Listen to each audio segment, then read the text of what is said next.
Hello student, this is Puno. Welcome to the channel. हमने class 10th का pair of linear equation in two variables chapter complete किया है, जिसमें कि हमने हर एक चैप्टर के एक्सरसाइजेस जो हैं वो उनको डिटेल और इजी वे में कंप्लीट किया है। अगर आपको डिटेल एक्सप्लेनेशन देखनी है चैप्टर्स की तो आप जो है हमारे डिस्क्रिप्शन बॉक्स में जो है लिंक दिया है, उसमें आप जाकर देख सकते हो।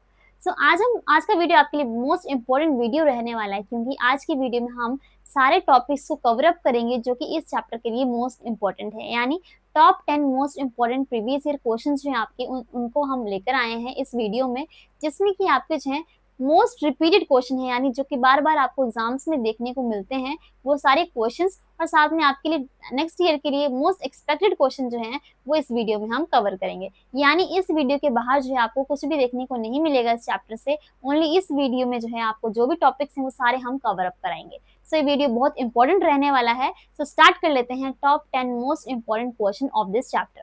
सो हमारे पास जो है फर्स्ट क्वेश्चन है, that is in the given figure graphs of two linear equations are shown.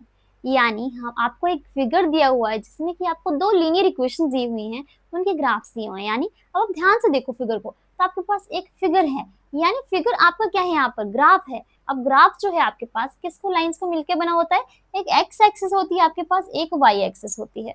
इन दोनों एक्सिस को मिला के आपके पास क्या बनते हैं, ग्राफ बनते हैं।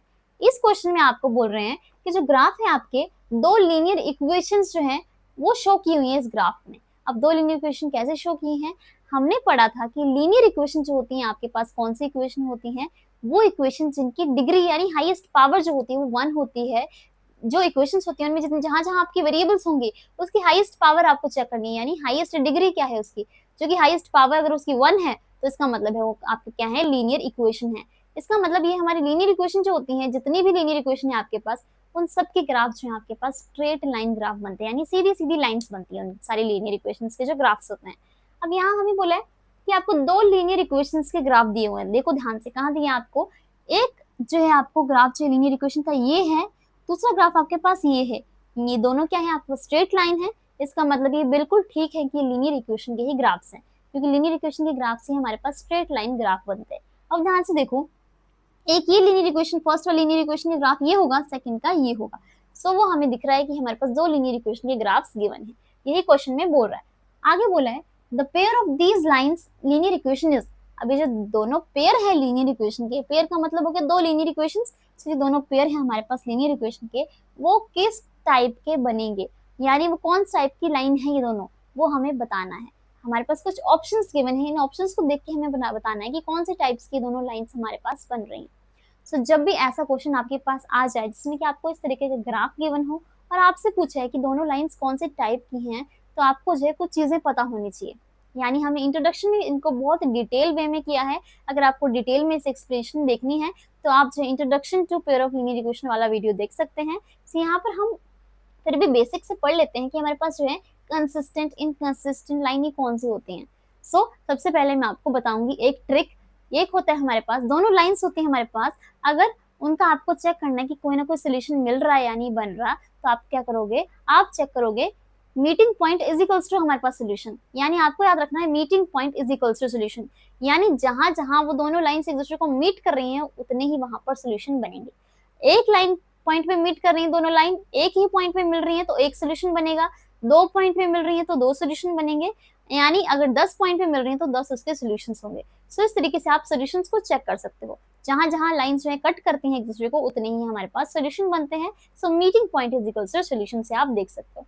अब यहाँ पर आप ध्यान से देखो, आपके पास जो है सोल्यूशंस को देखकर आप पता लगा सकते हो कि लाइंस आपके पास कंसिस्टेंट है या इनकंसिस्टेंट है। अब बात कर लेते हैं कंसिस्टेंट और इनकंसिस्टेंट लाइन की।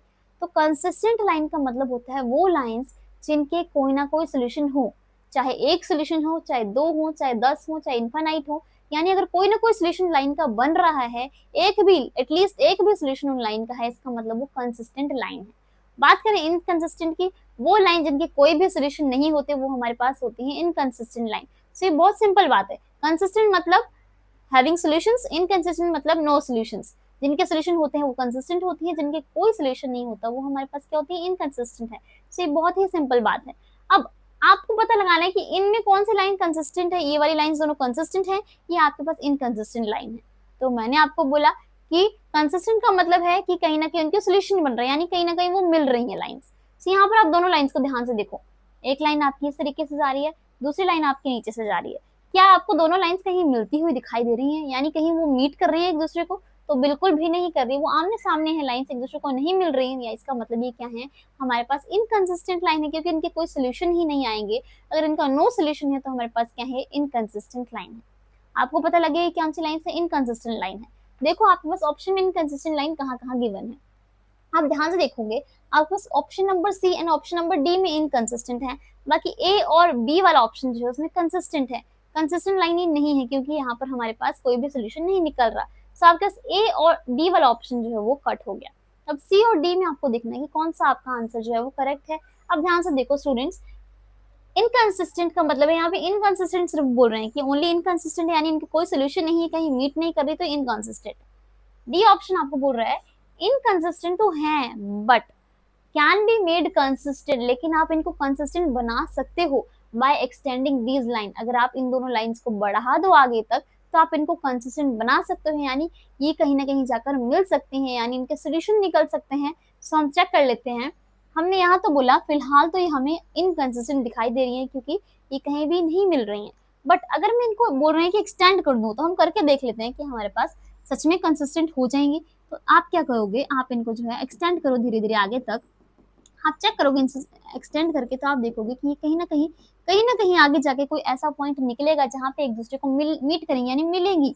अगर ये मीट कर रही है, कहीं ना कहीं मिल रही है एक दूसरे के साथ, इसका मतलब ये कौन सी हो गई लाइंस, ये हो गई हमारे पास कंसिस्टेंट, क्योंकि अब तो इनका सोल्यूशन आ गया, जहां मिलती है वही सोल्यूशन निकलता है, सोल्यूशन आ गया तो ये हमारे पास कंसिस्टेंट लाइन होंगी। इसका मतलब हो गया कि ये लाइन जो है फिलहाल आपकी इनकंसिस्टेंट है, लेकिन आप इन दोनों लाइन को एक्सटेंड कर दो, बढ़ा दो, तो आपके पास क्या हो जाएंगे, इनकंसिस्टेंट लाइन हो जाएंगे। सो हमारे पास ऑप्शन नंबर डी जो है वो ज्यादा करेक्ट हो जाएगा। ऑप्शन नंबर सी भी करेक्ट है आपके पास, क्योंकि फिलहाल इनकंसिस्टेंट है, बट ऑप्शन नंबर डी दे रखा है इन्होंने, क्योंकि उसमें अगर आप उसको एक्सटेंड करके देखो तो वो हमारे पास क्या हो जाएंगी, कंसिस्टेंट हो जाएंगी। यानी ऑप्शन नंबर डी जो है आपका बिल्कुल करेक्ट है, कि अभी तो आपको इनकंसिस्टेंट दिख रही है, कोई सोल्यूशन नहीं दिख रहा, लेकिन आप बढ़ा दो इन दोनों लाइंस को तो वो मिलेंगी, यानी सोल्यूशन निकलेगा। सो ये आपके पास क्या हो जाएगी, कंसिस्टेंट लाइंस हो जाएंगी। सो ये हमारा है फर्स्ट क्वेश्चन। इसमें जो है आपको बस पता होना चाहिए कंसिस्टेंट इनकंसिस्टेंट लाइंस कौन सी होती हैं, आपको बस ऑप्शंस को चेक करते जाना है कि आपको कौन सा ऑप्शन जो है वो करेक्ट है। तो अब हमारे पास सेकंड क्वेश्चन है, the pair of linear equations, आपके पास दो लीनियर इक्वेशंस गिवन है एक्स और वाई की टर्म्स में।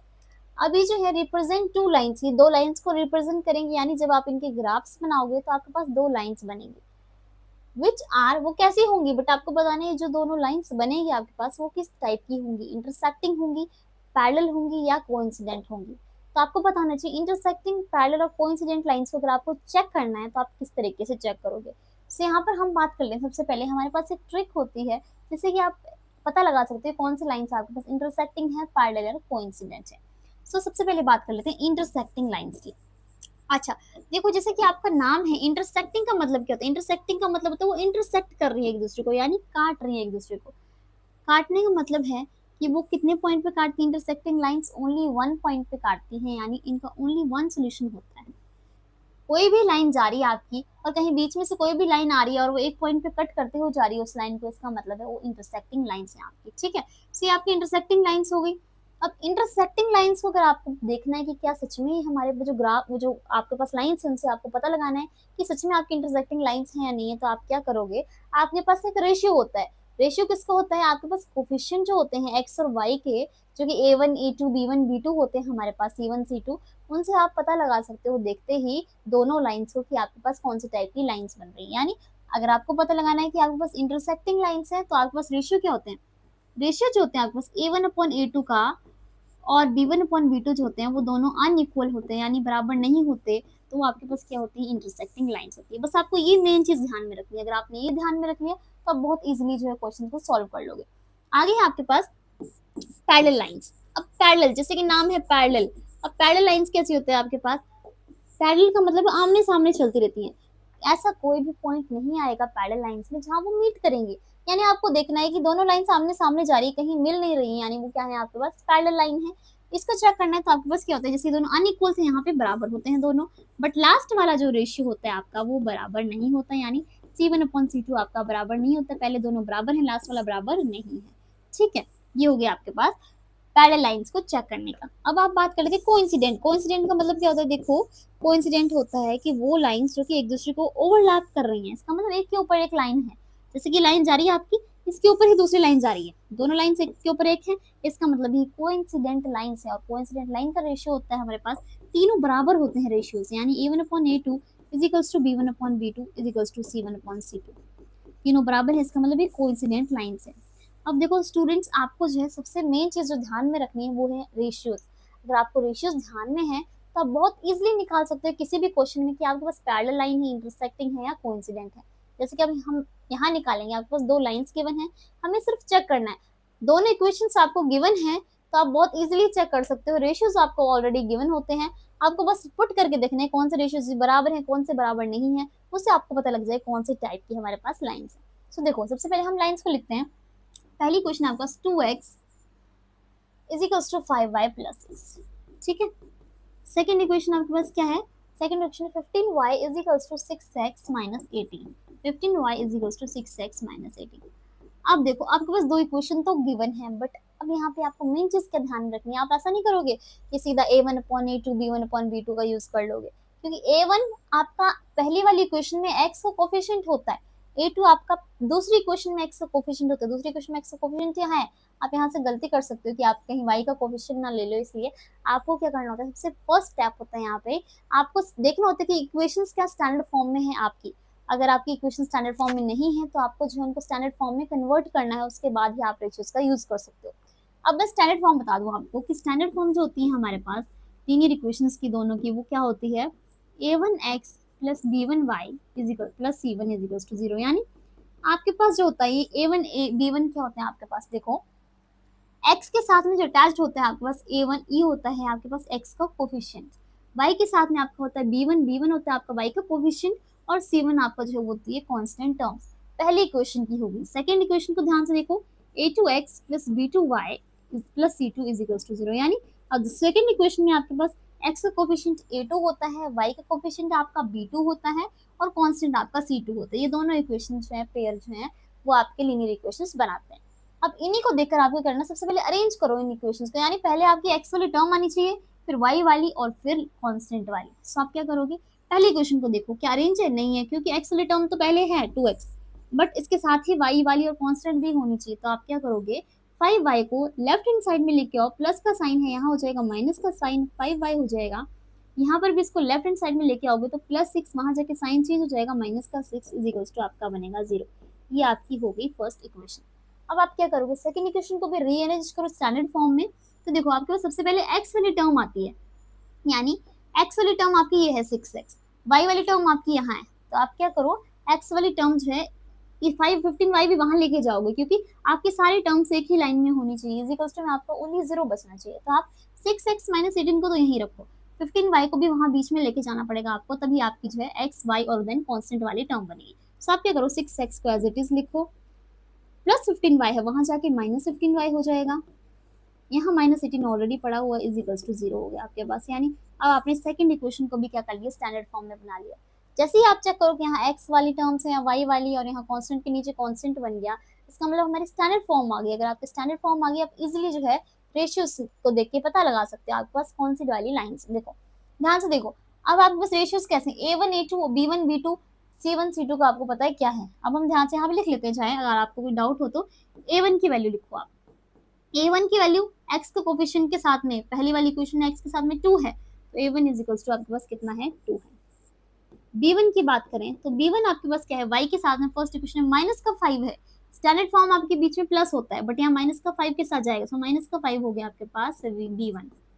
c1 की बात करें तो c1 आपके पास लास्ट कांस्टेंट टर्म कौन सी है, माइनस का 6 हो गया आपके पास, तो c1 हो गया आपके पास माइनस का 6। आप चाहो तो इसको लिखकर आप इजीली जो है फाइंड कर सकते हो, और अगर आप ऐसे लिखोगे तो आपको एग्जामिनर पे भी बहुत इफेक्ट पड़ता है, यानी वो जो है डायरेक्ट आपका आंसर जो है चेक कर सकते हैं और आपको मार्क्स अच्छे मिलेंगे। सो यहाँ पर a2 की बात करें तो a2 आपके पास कितना है, x का कोफिशिएंट देखो 6 है यहाँ पर सेकंड इक्वेशन में, a2 आपके पास 6 है। b2 देखो, b2 यानी y का कोफिशिएंट कितना है, माइनस का 15 है, बीच में प्लस होता है इसलिए माइनस 15 के साथ अंदर जाएगा, सो माइनस का 15 हो जाएगा b2। एंड आपके पास c2 की बात करें तो c2 आपके पास कितना है, c2 आपके पास है माइनस का 18। सब आपने ही लिख दिया कि A1 A2 B1 B2 और C1 C2 आपके पास कितने हैं। अब आपके क्या करना है, सीधा रेशियोज को पुट करना है। क्या होते हैं रेशियोज, पहले लिख देते हैं हम, A1/A2 है, एक B1/B2 का होता है और एक C1/C2 का होता है। अब ध्यान से देखो, A1/A2 लिखो कितना है, A1 आपके पास 2 है, A2 आपके पास 6 है, 2/6। B1 आपके पास -5 है, B2 आपके पास कितना है, -15 है। C1 आपके पास -6 है और C2 आपके पास -18 है। ठीक है, आपने लिख लिया। आपको क्या करना है, आपने जो है चेक करना है कि ये रेशियोज कट रहे हैं क्या। सो 2 1 2 3 माइनस से माइनस आपको कैंसिल आउट हो जाएगा, 5 1 5 3 अगेन माइनस से माइनस कैंसिल आउट, 6 1 6 3 यानी आपका रेशियो कुछ इस तरीके का बन रहा है, 1/3 is equals to 1/3 is equals to 1/3, यानी तीनों बराबर आ रहे हैं आपके रेशियो। इसका मतलब हो गया, हम बोल सकते हैं A1/A2 जो है B1/B2 के बराबर है और B1/B2 भी C1/C2 के बराबर है, यानी तीनों आपस में बराबर है। अगर आपका रेशियो ऐसा निकल के आता है जिसमें कि आपके पास तीनों रेशियोज बराबर होते हैं, A1/A2 B1/B2 और C1/C2 तीनों बराबर हैं, इसका मतलब होता है वो कौन सी टाइप की लाइन होती है आपके पास, ध्यान से देखो, तीनों बराबर हैं आपके पास, तो आपके पास कौन सी लाइन होती है, वो होती है आपके पास कोइंसिडेंट लाइंस। यानी आपकी क्या बन रही हैं, आपकी बन रही है कोइंसिडेंट लाइंस बन रही हैं, क्योंकि तीनों जो है आपके पास बराबर हैं। बस आपको ये रेशियोज ध्यान में रखने, तीनों अगर रेशियो बराबर होते कोइंसिडेंट बनती हैं, तो आप ध्यान से देखो, आपके पास आंसर जो कौन सा करेक्ट है, that is option number C, यानी कोइंसिडेंट लाइंस बन रही है। तो इस क्वेश्चन में आपको कुछ ज्यादा करना नहीं है, आपको बस ये ध्यान में होनी चाहिए चीजें कि कौन सी लाइंस किस टाइप की होती हैं।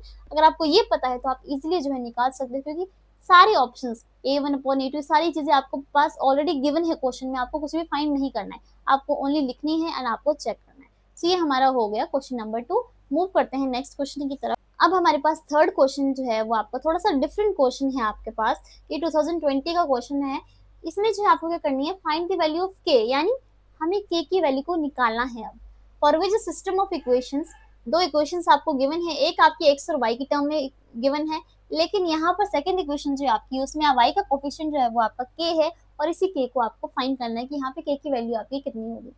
Has no solution. अब बोला है कि दोनों सिस्टम ऑफ इक्वेशन जो है इनकी कोई भी सोल्यूशन नहीं है, यानी इन्होंने ऑलरेडी क्वेश्चन को सिंपल बना दिया है, इन्होंने ऑलरेडी बोल दिया कि आपके नो सोल्यूशन है। जैसे इन्होंने नो सोल्यूशन बोले, आपके माइंड में एकदम से स्ट्राइक होना चाहिए कि नो सोल्यूशन जो होते हैं हमारे, वो किसके होते हैं, ओनली पैरेलल लाइंस के, क्योंकि पैरेलल लाइंस आपके आमने सामने जाती है और वो कहीं भी मीट नहीं करती, मिलती नहीं है, इसका मतलब उनका कोई सोल्यूशन ही नहीं बनता। सो पैरेलल लाइंस का जो है वो नो सोल्यूशन होते हैं। आप यानी यहाँ पे अगर हम पैरेलल लाइंस वाले रेशियोज का यूज करें तो हम इजीली जो के की वैल्यू को फाइंड कर सकते हैं। सो देखो, आपको करना क्या है, सिंपल दोनों इक्वेशंस को आप लिखो, that is x + y - 4 = 0। Second आपके पास इक्वेशन है 2x + ky = 3। अब आपने क्या करना है, फर्स्ट और सेकंड इक्वेशन को ध्यान से देखो। आपके पास इन दोनों इक्वेशन में क्या A1 A2 B1 B2 ratios given है, ऑलरेडी गिवन है, आपके पास सब चीजें हैं। आपको डायरेक्ट इक्वेशन में बोल दिया कि नो सोल्यूशन है इनके, नो सोल्यूशन। नो सोल्यूशन का मतलब है कौन सी लाइंस आपके पास बन रही है, पैरेलल लाइंस। क्यों, क्योंकि पैरेलल लाइंस जो होती हैं आपके पास कौन से तरीके की होती हैं, आपकी दो लाइंस जो आमने सामने चलती हैं वो होती है आपके पास पैरेलल लाइंस। पैरेलल लाइंस होती हैं यानी वो कहीं मिलती नहीं, कहीं मीट ही नहीं करी, वो आमने सामने ही चलती रहेंगी इनफाइनाइट तक, कहीं वो मिल ही नहीं रही इनका, इसका मतलब इसके कोई सोल्यूशन ही नहीं बन रहे, इसलिए हम बोलते हैं पैरेलल लाइंस के कोई भी सोल्यूशन नहीं होते। ठीक है, अगर अब पैरेलल लाइंस हैं तो आपके पास रेशियोज, आपको पता है पैरेलल लाइंस के क्या होते हैं रेशियोज, अभी हमने पीछे पढ़ा कि पैरेलल लाइंस का रेशियो होता है हमारे पास A1/A2, तो B1/B2 के बराबर तो होता है, बट वो C1/C2 के बराबर नहीं होता है। ये रेशियो होता है हमारा पैरेलल लाइंस का। अगर आपको ये रेशियो ध्यान आ गया तो आप इजीली इस क्वेश्चन को सॉल्व कर सकते हो। ठीक है, अब जो बराबर वाले हमें, क्योंकि के की वैल्यू को फाइंड करना है, जो बराबर वाले उन दोनों को हम ले लेंगे, इन दोनों को ले लो आप, A1/A2 = B1/B2। अब देखो ध्यान से, आपको A1 A2 B1 B2 की क्या वैल्यूज है, यहाँ से देख लेते हैं हम। A1 की वैल्यू देखो, A1 का मतलब हो गया आपके पास x का कोफिशिएंट कितना है, कुछ नहीं है, इसका मतलब 1 है इसके साथ में, तो A1 आपके पास कितना हो गया, 1 हो गया। B1 की बात करें तो B1 जो है, y का कोफिशिएंट चेक करो, फर्स्ट इक्वेशन में कुछ नहीं है तो यहाँ भी 1 है, यानी B1 भी आपके पास कितना हो गया, 1 हो गया। C1 की बात करें तो C1 जो है कांस्टेंट है, -4 यहाँ प्लस होता है स्टैंडर्ड फॉर्म में, सो आपका -4 आ गया C1। ठीक है, ये आपके हो गए तीनों। अब आप क्या करो, सेकंड इक्वेशन को चेक करो। सेकंड इक्वेशन में A1x के साथ में 2 है आपके पास, A1 आपके पास 2 हो गया। B1 y के कोफिशिएंट देखो, B1 क्या है, y का कोफिशिएंट क्या आपके पास k है, प्लस का k है, तो बिल्कुल आपके पास k हो गया। यही चीज आपको क्या करनी है, निकालनी है, यानी B1 की वैल्यू आपको फाइंड करनी है। C2 B2 है, ये A2 है, ये सेकंड इक्वेशन है, इसलिए इसके A1 B A2 और B2 है। आगे देखो 3 है इधर, यहाँ पर 3 है, आपको इस साइड लेके आओगे तो माइनस का 3 हो जाएगा, इक्वल टू में आप 0 कर दोगे क्योंकि स्टैंडर्ड फॉर्म में जो है इस साइड होता है, सो माइनस का 3 आपका क्या हो गया, C2 हो गया। ठीक है, ये हो गया आपके पास तीनों। अब आप क्या करोगे, रेशियोज में पुट करो, A1/A2 हमने बोला B1/B2 के बराबर है। A1 क्या है, 1 है, A2 कितना आपके पास 2 है, इज इक्वल्स टू B1 कितना आपके पास 1 है अगेन, एंड B2 कितना है आपके पास K है। बस ये आ गया आपके पास। इसको देख के ध्यान से देखो, आप इजीली यहाँ से K की वैल्यू को निकाल सकते हो। क्या करो, क्रॉस मल्टीप्लीकेशन करो, K को क्रॉस मल्टीप्लाई करोगे, K को 1 से मल्टीप्लाई, क्योंकि डिवाइड में है K, वहां जाके प्रोडक्ट हो जाएगा, सो K इंटू 1 बन जाएगा, K इंटू 1 आपके पास हो जाएगा K इज इक्वल्स टू का साइन, ये जो 2 है ये क्रॉस मल्टीप्लाई होकर ऊपर चला गया, यानी 2 जो है 1 के साथ मल्टीप्लाई हो जाएगा, 2 1 जा 2 हो जाएगा, यानी K की वैल्यू आपको डायरेक्ट मिल रही है, दैट इज 2। और हमें क्या निकालना था, K की वैल्यू ही निकालनी थी। तो क्वेश्चन बहुत सिंपल था, इसमें हमें ऑलरेडी गिवन था, नो सोल्यूशन है। जैसे नो सोल्यूशन आपको गिवन है, आपको पता है इस तरीके के रेशियोज हैं, ये रेशियोज हैं, तो कोफिशिएंट आपको पता है, डायरेक्ट आप क्या करो, यहाँ पर वैल्यूज को पुट करो और क्रॉस मल्टीप्लाई करके हमारे पास वैल्यू आ गई K की, दैट इज प्लस का 2। प्लस का 2 हमारे पास बन रहा है, यानी ऑप्शन नंबर कौन सा हमारा करेक्ट होगा, ऑप्शन नंबर डी हमारा करेक्ट है, दैट इज K की वैल्यू हमारी कितनी आएगी, प्लस का 2। सो ये क्वेश्चन जो है बहुत बार रिपीट होते हैं, ऐसे क्वेश्चन जिसमें कि आपको K की या कोई भी वेरिएबल की वैल्यू जो है आपको फाइंड करने को दे देंगे, किसी भी कांस्टेंट जो है आपको फाइंड करने को दे देंगे। सो आप इजीली जो है इस तरीके से कांस्टेंट को फाइंड कर सकते हो। बस आपको पता होना चाहिए कौन सी लाइंस के किस तरीके के हमारे पास रेशियोज होते हैं। नाउ स्टूडेंट, हमारे पास फोर्थ क्वेश्चन है, देखो फाइंड से, जैसे कि हमने पिछला क्वेश्चन किया जिसमें हमें K की वैल्यू फाइंड करनी है, उसी तरीके का क्वेश्चन है ये। हमें यहाँ पे C की वैल्यू फाइंड करनी है if the system of equation, यानी दो इक्वेशन गिवन है आपको C। अब आपके पास C जो है कोफिशिएंट्स गिवन है, देखो ध्यान से, दोनों इक्वेशन में जो है आपके C कहीं ना कहीं गिवन है। अब आप ध्यान से इक्वेशंस को देखो, आपके पास ये वाला C जो है cx plus 3y 3 plus 3 minus C, यानी यहाँ पर जो C आपको दिख रहे हैं उनकी वैल्यू को आपको निकालना है। ठीक है, अब बोल रहे हैं ये दोनों इक्वेशन जो है हैज इनफाइनाइट मेनी सॉल्यूशन, इनके कितने सॉल्यूशन है, इनफाइनाइट मेनी सॉल्यूशन। अब देखो ध्यान से, जैसे कि पिछले क्वेश्चन में आपने देखा था सीधा आपको नो सॉल्यूशन दिख रहा था, तो आपके माइंड में एकदम से आ गया कि ये पैरेलल लाइंस बन रही है और आपको रेशियोज भी उसके पता थे।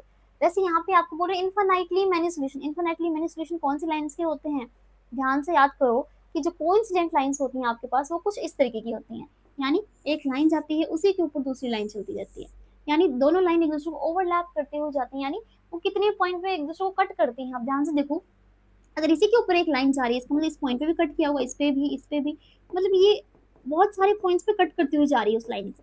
इसका मतलब हो गया जहां जहां वो लाइंस मिलती हैं उतने ही सोल्यूशन बनते हैं। अब ध्यान से देखो, ये हर एक पॉइंट, हर एक छोटे छोटे पॉइंट पे जो है वो मिल रही है उस लाइन से, इसका मतलब इसके इनफाइनाइट मेनी सोल्यूशन बनेंगे, यानी बहुत सारे सोल्यूशन बनेंगे इस लाइंस के। सो इनफाइनाइट मेनी सोल्यूशन कौन से लाइंस के होते हैं, वो हमारी होती है कोइंसिडेंट लाइंस के। कोइंसिडेंट लाइंस के रेशियोज भी आपको पता होते हैं, वो क्या होते हैं आपके पास, कोइंसिडेंट लाइंस जो होती हैं आपके पास, कोइंसिडेंट लाइंस के रेशियो जो होते हैं आपके पास, वो होते हैं आपके पास तीनों रेशियो जो होते हैं वो बराबर होते हैं, यानी A1/A2 is equals to B1/B2 is equals to C1/C2, यानी अगर तीनों रेशियोज बराबर है तो वो आपके पास क्या होती हैं, कोइंसिडेंट लाइंस है। बस ये चीज आपको ध्यान में रखनी है। अगर आपको ये चीज क्वेश्चन को देख के ही समझ में आ जाती है तो आप इजीली जो है क्वेश्चन, ऐसे क्वेश्चन को सॉल्व कर सकते हो। सो अब हमारे पास दोनों इक्वेशन गिवन है, हमें पता है रेशियोज, सिंपल तरीके से हम जो C की वैल्यू को फाइंड कर सकते हैं। पहले इक्वेशन लिखते हैं, इक्वेशन क्या आपके पास, cx plus 3y plus 3 minus C is equals to 0। ठीक है, आपके पास ये होगी इक्वेशन नंबर 1। सेकेंड इक्वेशन है 12x plus cy minus C is equals to 0। ठीक है, अब ध्यान से देखो, आपको जो है जहां जहां C दिख रहा है वही वैल्यू जो आपको फाइंड करनी है इन इक्वेशंस में। सो अब हमारे पास क्या स्टैंडर्ड फॉर्म में गिवन है, तो बिल्कुल गिवन है, एक्स वाली टर्म पहले, फिर y वाली है, देन कांस्टेंट है। तो हमारे पास सारी टर्म्स गिवन है, हमें देखना है A1 A2 B1 B2 और C1 C2 की वैल्यू क्या है। अब ध्यान से देखो कि आपके पास जो है स्टैंडर्ड फॉर्म लिख लेते हैं यहाँ पे ताकि आपको कंफ्यूजन हो। A1x plus B1y plus C1 is equals to आपके पास कितना होता है, 0 होता है। इसकी स्टैंडर्ड फॉर्म लिखे तो A2x plus B2y plus C2 आपके पास कितना होता है, 0 होता है। ठीक है, ये आपकी स्टैंडर्ड फॉर्म होती है दोनों जो है लीनियर इक्वेशन की। अब हम स्टैंडर्ड फॉर्म से मैच कर लेते हैं, A1 B1 C1 आपकी वैल्यू आपके पास कितनी है। A1 की वैल्यू x के साथ में जो आपके पास कोफिशिएंट अटैच्ड है, देखो ध्यान से, x के साथ में क्या है आपके पास C है, A1 की वैल्यू आपके पास कितनी आ गई, C आ गई। A2 की वैल्यू, B1 की वैल्यू को चेक करो, B1 y के साथ में जो है आपके पास 3 है, तो B1 आपके पास कितना हो गया, 3 हो गया। C1 आपका कांस्टेंट। अब यहाँ ध्यान से देखो आप कि C1 को आप ओनली C नहीं लोगे, यहाँ पर जो 3 माइनस C पूरा है तो आपका पूरा जो है ये C1 है आपका, यानी पूरा कांस्टेंट है आपका। सो आपके पास C1 हो जाएगा 3 माइनस C। ठीक है, ये आपके आगे तीनों कोफिशिएंट। अब नेक्स्ट लाइन के देखें हम, x के साथ में a2 है, x के साथ में 12 है, सो ये हमारा a2 हो गया, a2 इज 12।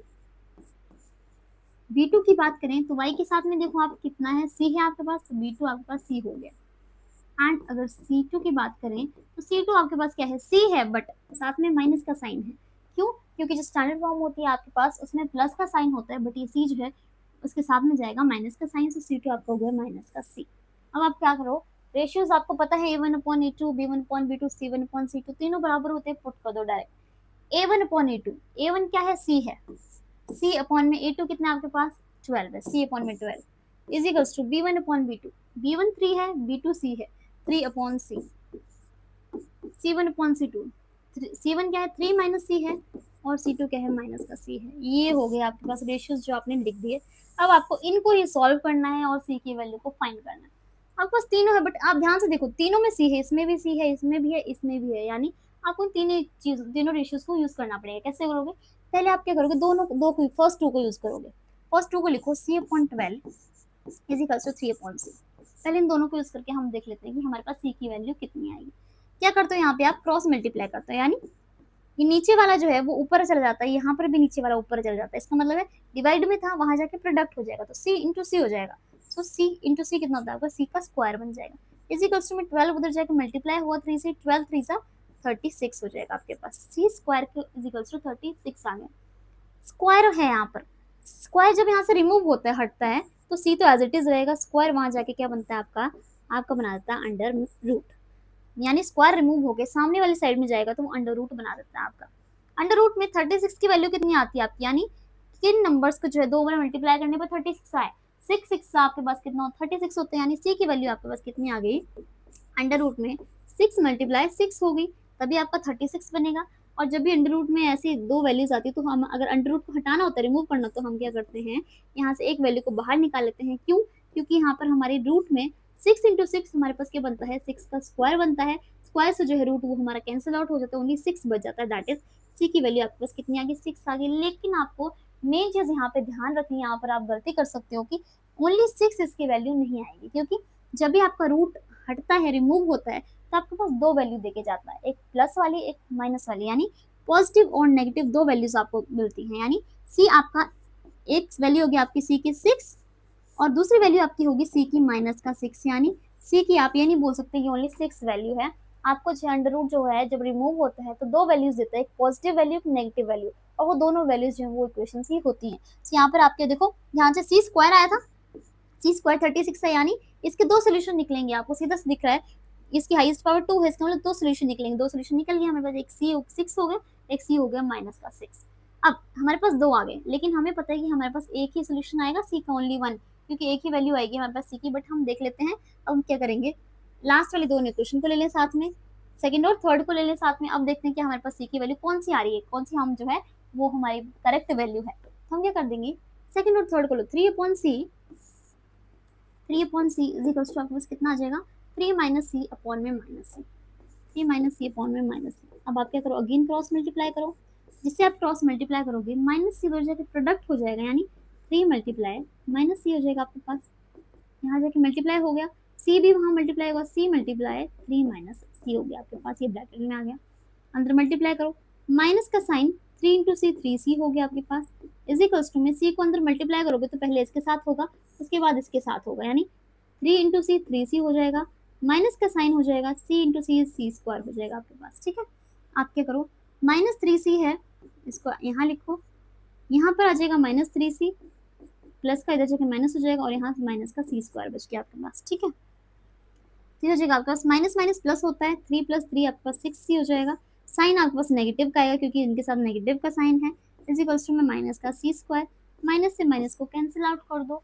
यहाँ पर जो है मैक्सिमम टाइम जो है स्टूडेंट्स गलती करते हैं वो ये, यहाँ से क्या करते हैं C से C को उड़ा देते हैं, यानी यहाँ पर आपको स्क्वायर दिख रहा है, यहाँ से स्क्वायर से इस सी को उड़ा देते हैं कि एक ही सी बच गया, यानी सी की वैल्यू 6 आ गई। यहाँ पे ऐसा बिल्कुल भी आपको नहीं करना है। जब भी मैथमेटिक्स में आपको ऐसी कोई इक्वेशंस देखने को मिल जाए 6c equals to C square की टर्म्स में ऐसी कोई इक्वेशन देखने को मिल जाए, तो आपको क्या करना है, डायरेक्ट इसको यहाँ से उड़ाना नहीं होता। आपने क्या करना है, सी स्क्वायर जो आपके पास उसको एज इट इज रखो, 6c दूसरी वैल्यू को उसके साथ में लेके जाओ, यानी प्लस का 6 यहाँ जाके माइनस का 6c हो जाएगा, इक्वल्स टू आपके पास कितना आ जाएगा, 0 हो जाएगा। ऐसे बनानी है आपने क्वेश्चन, यानी आपको क्या करना है, सी स्क्वायर जो है उसको एज इट इज रखो स्क्वायर वाली को, और दूसरी वाली टर्म है आपके उसके साइड में लेके चल जाओ साथ में। So minus 6c is equals to 0 आ गया। अब आप इसको सॉल्व कर सकते हो कैसे, कॉमन लेके, दोनों को कॉमन लो। सी स्क्वायर है, यहाँ पे ओनली सी है, एक सी तो बाहर आ जाएगा, अंदर क्या बचा आपके पास, यहाँ से एक सी बाहर आ गया, ओनली एक सी बच गया माइनस का, यहाँ से एक सी बाहर आ गया तो आपका बच गया 6 बच गया, इक्वल्स टू आपका हो गया 0। यानी अब आप ध्यान से देखो सी की वैल्यूज कितनी आ रही है, एक तो 0 आ रही है आपके पास, सी की वैल्यू एक तो 0 आ रही है आपके पास, दूसरी वैल्यू आपके पास कितनी आ रही है सी की, सी माइनस 6 इज इक्वल्स टू 0 है एक तो, यानी सी की वैल्यू आपकी कितनी आ रही है, 6 आ रही है प्लस का, दो वैल्यूज आ रही है, C is equals to 0, C is equals to 6। यहाँ पर कौन सी वैल्यू थी आपके पास, C is equal to 6, C is equal to minus 6। आप ध्यान से मैच करो कौन सी वैल्यू आपकी करेक्ट है, जो दोनों में आ रही है वो आपकी करेक्ट होगी। यहाँ पर सी 6 था आपका, यहाँ पर भी हमारा सी 6 आ रहा है, यानी सी इज इक्वल टू 6 वाली वैल्यू जो है वो आपकी बिल्कुल करेक्ट है। सी इज इक्वल टू 6, यहाँ भी सी इज इक्वल टू, इसका मतलब जो है इस जो दोनों लाइन्स है इनमें जो है हमारी सी की वैल्यू कितनी आएगी, वो हमारी आएगी 6। सो इस तरीके से हम फाइंड कर सकते हैं। क्योंकि हमारे पास ये क्वेश्चन जो है थोड़ा ट्रिकी इसलिए था क्योंकि आपको जो है इसमें जो है तीनों जो रेशियोज में था सी था, इसका मतलब हमें पहले दोनों रेशियोज को यूज किया, उससे हमें दो वैल्यूज मिली, फिर हमने अगेन दोनों रेशियोज को यूज किया, उससे भी अगेन दो वैल्यूज मिली, फिर हमने देखा कौन सी वैल्यू जो इक्वल है, जो वैल्यू आपकी इक्वल है वही आपकी करेक्ट वैल्यू ऑफ सी है। तो इस तरीके से हम निकाल सकते हैं। सो ये क्वेश्चन जो है आपका 2019 का क्वेश्चन है, बट इस साल भी इस क्वेश्चन को आने के बहुत ज्यादा ऐसे क्वेश्चन आने बहुत ज्यादा चांसेस हैं, क्योंकि थोड़े से क्वेश्चन होते हैं जिसमें कि आपको कैलकुलेशन ज्यादा करनी होती है। सो आपने अगर कैलकुलेशन ठीक कर दी तो आपका आंसर बिल्कुल करेक्ट आ जाएगा। सो ऐसे क्वेश्चंस को आपको ज्यादा से ज्यादा प्रैक्टिस करना है ताकि आप बहुत इजीली जो इन क्वेश्चंस को कर पाओ। सो अब मूव करते हैं नेक्स्ट क्वेश्चन की तरफ। हमारे पास फिफ्थ क्वेश्चन जो है वो है determine graphically the coordinates of the vertices of a triangle, the equation of whose sides are given by, यानी आपको दो इक्वेशंस गिवन है, दो लीनियर इक्वेशंस गिवन है। आपको क्या करना है, तीन लीनियर इक्वेशंस आपको गिवन है, इन तीनों लीनियर इक्वेशंस को आपको यूज करना है और आपको जो है एक ट्राइंगल बनेगा। ट्राइंगल कैसे बनता है, तीन लाइन से मिलकर बनता है, यानी एक लाइन आपकी इससे बनेगी, दूसरी लाइन दूसरी इक्वेशन से, और तीसरी लाइन आपकी तीसरी इक्वेशन से फॉर्म होगी, और तीनों लाइन्स को जब आप मिलाओगे आपस में तो आपके पास क्या बनेगी, ट्राइंगल की फॉर्म बनेगी। यहाँ पे आपको क्वेश्चन में बोला है find graphically the coordinates of the triangle, यानी वर्टिसेस जो होंगी ट्राइंगल्स की, इसका मतलब है जो आपका ट्राइंगल होता है उसमें जो आपके वर्टिसेस यानी जो आपके कॉर्नर्स होते हैं वो निकालने आपको कि वो उनके कोऑर्डिनेट्स कितने आएंगे आपके पास। यानी आपको पहले क्या करना है, तीनों इक्वेशन को यूज करना है, उनके जो है ग्राफ को ड्रॉ करना है, ग्राफ ड्रॉ करने के बाद में आपको ट्राइंगल मिलेगा, फिर आप चेक करोगे ग्राफ से कि आपके पास कौन से कोऑर्डिनेट्स आ रहे हैं, यानी क्या क्या कोऑर्डिनेट्स आपके आ रहे हैं तीनों के। सो हम स्टार्ट कर लेते हैं। थोड़ा सा लॉन्ग क्वेश्चन है क्योंकि इस क्वेश्चन में आपको क्या करना पड़ेगा, आपको पहले ग्राफ ड्रॉ करना पड़ेगा, इक्वेशंस को फाइंड करना पड़ेगा, फिर ग्राफ ड्रॉ करना पड़ेगा, एंड देन आप जो है कोऑर्डिनेट्स को निकाल सकते हो। ठीक है, सबसे पहले हम क्या करते हैं, तीनों इक्वेशन को लिख लेते हैं और उनके ग्राफ बना लेते हैं। आपके पास क्या है, 2x 2y minus x is equals to 8। ठीक है, फर्स्ट इक्वेशन आपके पास ये है। सेकेंड इक्वेशन है आपके पास 5y minus x is equals to 14। Third equation है आपके पास y minus 2x is equals to 1। अब देखो ध्यान से, यहाँ पे आपको कुछ भी करने की जरूरत नहीं है। अगर आपको सीधा सीधा ग्राफ ड्रॉ करना होता है किसी भी इक्वेशन का तो आपको क्या करना होता है, सबसे पहले आपको x और y की वैल्यूज को फाइंड करना होता है। यानी आपको क्या करना है, सबसे पहले आपने क्या करना है, x जो है उसकी वैल्यू को देखोगे आप, x को अगर मैं इस इक्वेशन में 0 पुट कर दूं, खुद से मानना है आपको, लेट करना है, अपने मन से आपको वैल्यूज को रखते जाना है।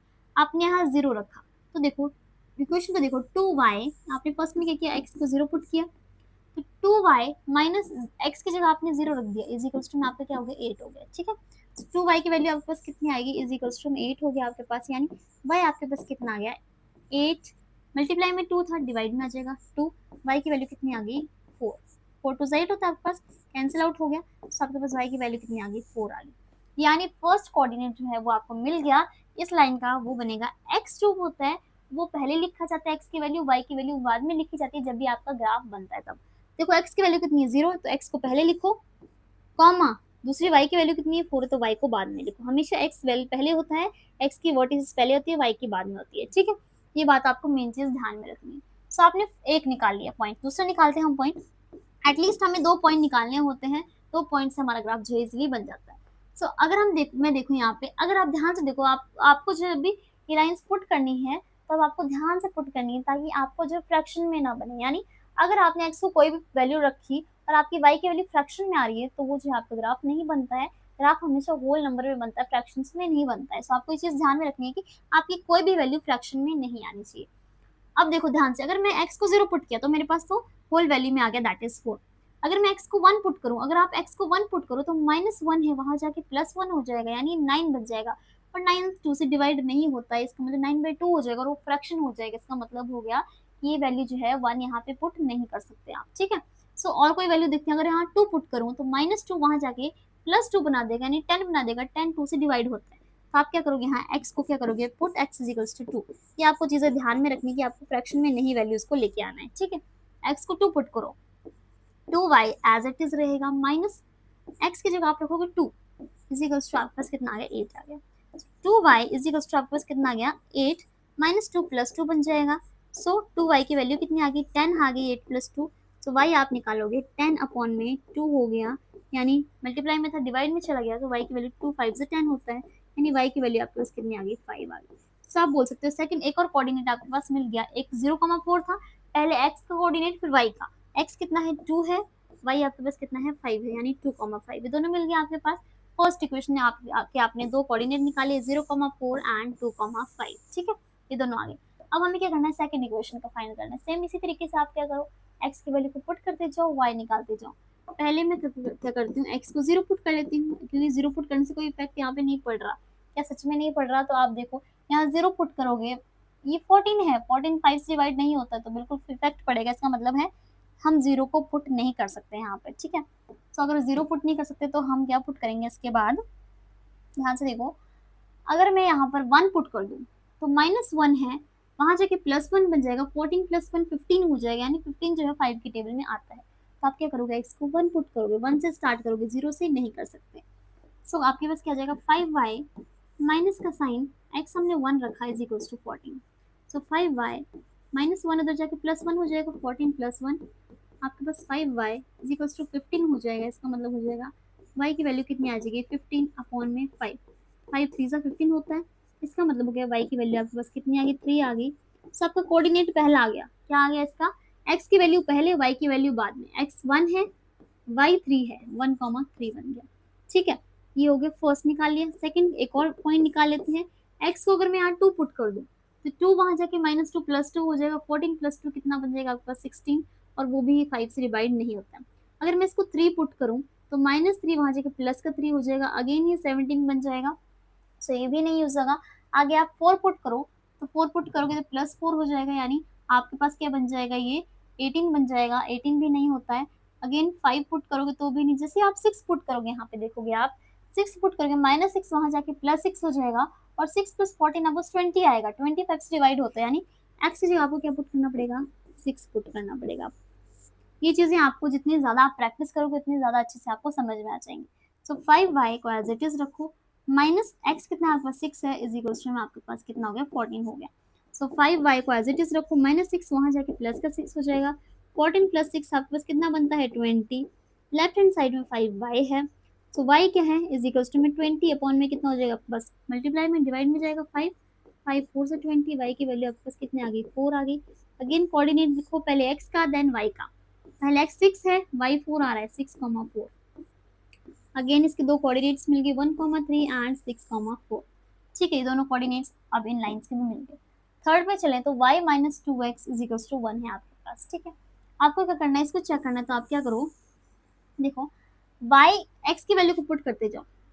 x को हम 0 पुट कर देगा, पहले मैं x को 0 पुट कर दी, तो y - 2 × 0 हो जाएगा, इज इक्वल्स टू 1 हो जाएगा। सो y -2 से कोई भी 0 से प्रोडक्ट होती है वैल्यू, तो वो 0 ही होती है। सो y - 0 इज इक्वल्स टू 1, यानी y की वैल्यू कितनी आ गई, 1 आ गई। इसका मतलब हो गया हमारे पास कोऑर्डिनेट, पहले x का लिखो 0, y का हमारे पास कितना हो गया, 1 हो गया, ठीक है। सेकंड हम पुट कर लें, अगर मैं यहाँ 1 पुट कर दूँ तो भी y पे कोई इफेक्ट नहीं पड़ेगा। सो क्या करूँगी, एक्स को 1 put, X equals to 1, X को मैं 1 पुट कर देती हूँ। So Y minus 2 into 1 equals to, आपके पास कितना आ गया, 1 आ गया। So Y minus 2 into 1 is 2 equals to 1। So Y equals to -2, आपका उधर जाके +2 हो जाएगा, यानी 1 + 2। वाई की वैल्यू कितनी आ गई आपके पास, 3 आ गई। 2 + 1 इज 3। सो अगेन कोऑर्डिनेट मिल गया, दैट इज एक्स का 1, वाई का 3। ये हो गया आपके पास अगेन इसकी कोऑर्डिनेट। बस आपको पॉइंट्स को पुट करते जाने, तो बहुत सिंपल चीज़ है, पॉइंट्स को पुट करते जाओ, एक्स को पुट करते जाओ, वाई की वैल्यू को निकालते जाओ। आपके पास हर एक जो इक्वेशन है उसके 2-2 पॉइंट्स आपके पास मिल गए। अब इनसे आप क्या करोगे, ग्राफ को ड्रॉ करो। सो अब हम क्या करेंगे, इन तीनों इक्वेशंस के ग्राफ को प्लॉट करेंगे। सो आपके पास जो फर्स्ट इक्वेशन है उसमें एक्स की वैल्यू 0 है, वाई की वैल्यू 4 है। हमें इसको प्लॉट करना है ग्राफ के ऊपर। ग्राफ को ध्यान से देखिए, तो ग्राफ जो होता है हमारा, उसमें हमारी हॉरिजॉन्टल लाइन जो होती है वो हमारी होती है एक्स एक्सिस, वर्टिकल लाइन होती है हमारे पास वो हमारी होती है वाई एक्सिस। हमारा जो है पॉइंट्स जो है वो हमारे राइट हैंड साइड में एक्स एक्सिस में सारे जो है हमारे पॉजिटिव पॉइंट्स होते हैं, लेफ्ट हैंड साइड में हमारे नेगेटिव होते हैं। सिमिलरली वाई एक्सिस की बात करें तो ऊपर की तरफ सारे पॉजिटिव और नीचे सारे हमारे नेगेटिव पॉइंट्स होते हैं। जहाँ पे ये दोनों एक्सिस जो है मीट करती है, मिलती है, वहाँ हमारा होता है एक्स भी 0 होता है और वाई, दोनों पॉइंट्स जो है यहाँ पर हमारे 0 होते हैं। सो ये हमारा ग्राफ है, इसके ऊपर हम डिफरेंट लाइन्स को, डिफरेंट इक्वेशंस को प्लॉट कर सकते हैं। अब देखो फर्स्ट इक्वेशन की बात करते हैं, x आपका 0 है, देन y 4 है। अब x की बात करें, x 0 है, 0,4 को प्लॉट करना है आपने। x 0 है, x 0 कहाँ होता है हमारा, होता है सेंटर में। यहाँ पर x और y दोनों की वैल्यू 0 होती है, यानी x यहाँ पर 0 है हमारा, ठीक है। x की कोई वैल्यू नहीं है ग्राफ के ऊपर, ओनली y की है। y को देखो, y 4 है, y 4 है, y एक्सिस ये है हमारी, और 4 यानी प्लस का 4 है, पॉजिटिव पॉइंट ऊपर होते हैं। देखो 1 2 3 4, यानी y की वैल्यू 4 यहाँ पर आपकी आ रही है, यानी इस पॉइंट पे हमारा है 0,4। हम बोल सकते हैं x 0 है, y 4 है, तो हमारा कौन से पॉइंट पे, क्योंकि x तो 0 हमारा है, मतलब कुछ भी नहीं है, x की वैल्यू कुछ है नहीं ग्राफ पे, ओनली y की वैल्यू है जो कि 4 है, वो यहाँ पर है नहीं, 0,4 यहाँ पर हमारा प्लॉट हो गया, ठीक है। नेक्स्ट पॉइंट को प्लॉट करते हैं इसी इक्वेशन के। x 2 है, y 5 है। देखो x और y दोनों की वैल्यू पॉजिटिव है, x 2 है, x की वैल्यू 2 है, x एक्सिस में पॉजिटिव वैल्यू कहाँ होती है, इस साइड होती है, राइट साइड में। अब देखो x2 है, x की वैल्यू 2 है, यहाँ पर है। y की वैल्यू आपके पास कितनी है, 5 है। y एक्सिस पे 5 प्लस का 5 यहाँ पर हमारा लाई कर रहा है। अब आपको कैसे ड्रॉ करना होता है, 2,5 अगर आपको ड्रॉ करना है, आप क्या करोगे, जहाँ पे x एक्सिस में आपका 2 है वहां से ऊपर चलो, y एक्सिस में जहाँ 5 है और वहां से दोनों लाइंस को देखो कहाँ पर वो मिल रही है। आप देखो यहाँ से 2 ऊपर जाएगा, y एक्सिस यहाँ 5 आएगा, तो यहाँ पर कहीं पर आपका 2 और 5 जो है लाइन दोनों मीट कर रही है यहाँ पर। सो ये हमारा क्या हो गया पॉइंट, दैट इज 2,5। x हमारा 2 है, y हमारा कितना हो गया आपके पास, 5 हो गया। सो हमने 2,5 को प्लॉट कर दिया, यानी ये फर्स्ट इक्वेशन की हमारी लाइंस बन गई, ड्रॉ हो गई, जो कि क्या है 0,4 और 2,5 हो गई, ठीक है। अब हम क्या करेंगे, इन लाइंस को जो है वो मिला देंगे आपस में, ठीक। तो जब आप इन पॉइंट्स को ज्वाइन करोगे तब आप देखोगे आपके पास कौन सी वाली लाइन जो है आपकी ड्रॉ हो रही है, ठीक है। तो आप क्या करो, इन पॉइंट्स को आपस में मिला दो, सारे पॉइंट्स को जब आप मिलाओगे तो आपको पता लगेगा कि आपकी जो है ये लाइन जो है आपकी ड्रॉ हो रही है दोनों पॉइंट्स को मिलाकर, यानी ये आपका बन गया इक्वेशन, दैट इज 2y, क्या आपकी इक्वेशन बन गई, that is 2y minus x is equals to 8। ये फर्स्ट इक्वेशन थी आपकी, उसका हमारे पास जो है हमने ग्राफ बना लिया। सेकंड इक्वेशन का देखें तो सेकंड इक्वेशन को प्लॉट करते हैं। x आपके पास 1 है, y 3 है, 1,3, x 1 है, ये रहा आपका x 1, y 3 है, आपका y 3 ये रहा, दोनों ज्वाइन कहाँ होंगे, यहाँ, यानी x 1 है आपका और y आपके पास कितना है, 3 है, 1,3 यहाँ पे पॉइंट आपका लाई कर रहा है। आगे देखते हैं सेकंड पॉइंट को, 6,4, x की वैल्यू 6 है। देखो x की वैल्यू आपके पास 6 यहाँ है, y की वैल्यू आपके पास 4 यहाँ है, यानी 6,4 आपका कहीं यहाँ पे मीट कर रहा है, ये हो गया हमारा 6,4। अब आपको क्या करना है, इन दोनों लाइंस को भी क्या करना है, आपस में ज्वाइन करना है। सो अब हमारे पास जो लाइंस बनेगी आपके पास, वो बनेगी कुछ इस तरीके की। आपको क्या करना है, इन दोनों लाइंस को ज्वाइन करते हुए आगे तक जाना है, ठीक है। तो आपको देखना है कि यहाँ पे कहाँ पे हमारी लाइंस जो है वो ज्वाइन होंगी। सो इस तरीके की आपकी जो है ये लाइन, सेकेंड लाइन ड्रॉ होगी। तो हम बात करते हैं थर्ड लाइन की, दैट इज x 0 है, y 1 है, आपके पास 0,1 है, x 0 है, यानी ग्राफ में x की वैल्यू कुछ भी नहीं है, y की वैल्यू 1 है, y की वैल्यू आपकी 1 है, यहाँ पर आएगी कहीं, यानी आप बोल सकते हो कि आपका 0,1 जो है वो यहाँ लाई कर रहा है, 0,1 हो गया आपका, x 0 y 1 हो गया। अब x 1 है, y 3 है, x की वैल्यू 1 है आपके पास, y की वैल्यू 3 है आपके पास, कहीं यहाँ पर ये रही दी हुई ऑलरेडी आपको यही है। अब इन दोनों लाइंस को अब आपको क्या करना है, ज्वाइन करना है आपस में। तो आपको क्या करना है, जब आप इन दोनों लाइंस को आपस में ज्वाइन करोगे तो हमारी थर्ड जो है, यानी थर्ड पॉइंट जो है हमारा, वो हमें मिल जाएगा, दैट इज इन दोनों को आपस में ज्वाइन करो आप। तो हमारे पास ये कहीं थर्ड पॉइंट मिल गया। थर्ड लाइन मिल गई हमारे पास, ठीक है। यहाँ पर हमारा ये पॉइंट था, दैट इज 1, ठीक है। अब देखो आप ध्यान से कि हमारे पास कोऑर्डिनेट कौन से मिले, आपको देखने आप कोऑर्डिनेट, क्योंकि हमें एक क्या बन रहा था, ट्राइंगल बनाना था। एक हमारा ट्राइंगल बन रहा है, बिल्कुल बन रहा है। हम ट्राइंगल का नाम दे देते हैं, कौन सा ट्राइंगल बन रहा है हमारे पास, जैसे कि हमारे पास ट्राइंगल बन रहा है ए बी सी, ठीक है। ये तीनों पॉइंट, तीनों वर्टिसेस हैं ट्राइंगल की, एक ए हो गई, एक बी हो गई और एक हमारे पास सी हो गई। ये तीनों वर्टिसेस को मिलाकर अंदर हमारा एक ट्राइंगल बन रहा है। हमें देखने की ट्राइंगल के कोऑर्डिनेट्स क्या हैं, यानी पॉइंट्स वर्टिसेस के कोऑर्डिनेट्स कितने हैं। पहले वर्टिसेस ए का कोऑर्डिनेट देखें, एक्स की -4 है, वाई 2 आ रहा है, यानी -4, 2। सो ए के कोऑर्डिनेट्स की बात करें तो हमारे पास आ रहा है -4, 2, यानी एक्स से देखें तो -4 आ रहा है, एक्स वाले पहले होता है कोऑर्डिनेट, देन वाई वाला -4, 2 आ रहा है। बी कोऑर्डिनेट की बात करें तो बी कोऑर्डिनेट क्या है आपके पास, यहाँ बी है, यानी 2, 5 बन रहा है आपका कोऑर्डिनेट बी, 2, 5। और सी की बात करें हम तो सी आपके पास कहाँ है, सी आपका ये पॉइंट यानी 1, 3 आपका जो है वो सी बन रहा है। सी आपके तीनों कोऑर्डिनेट्स हो गए और आपको यही तीनों फाइंड करने थे ट्राइंगल के coordinate A B and C.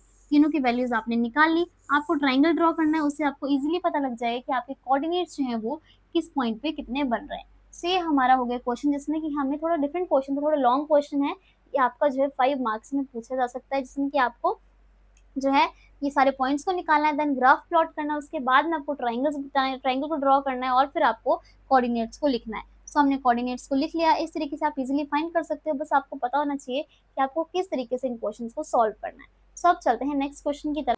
So students, अब हमारे पास क्वेश्चन नंबर 6 है, for what values of m and n the following system of linear equation has infinite many solution, यानी हमें बताना है कि m और n की कौन सी ऐसी वैल्यूज आएंगी जिससे कि लीनियर इक्वेशन का जो सिस्टम है उसमें इन्फिनाइटली मैनी सॉल्यूशंस निकलेंगे, यानी बहुत सारे सॉल्यूशंस इन इक्वेशंस के आ सकते हैं। सो हमारे पास इक्वेशंस दो गिवन है, m और n की वैल्यू हमें फाइंड करनी है और क्वेश्चन में हमें बता दिया कि आपके पास इन्फिनाइट मैनी सॉल्यूशन है, यानी हमें ऑलरेडी गिवन है कि हमारे पास कितने टाइप के सॉल्यूशंस निकलेंगे।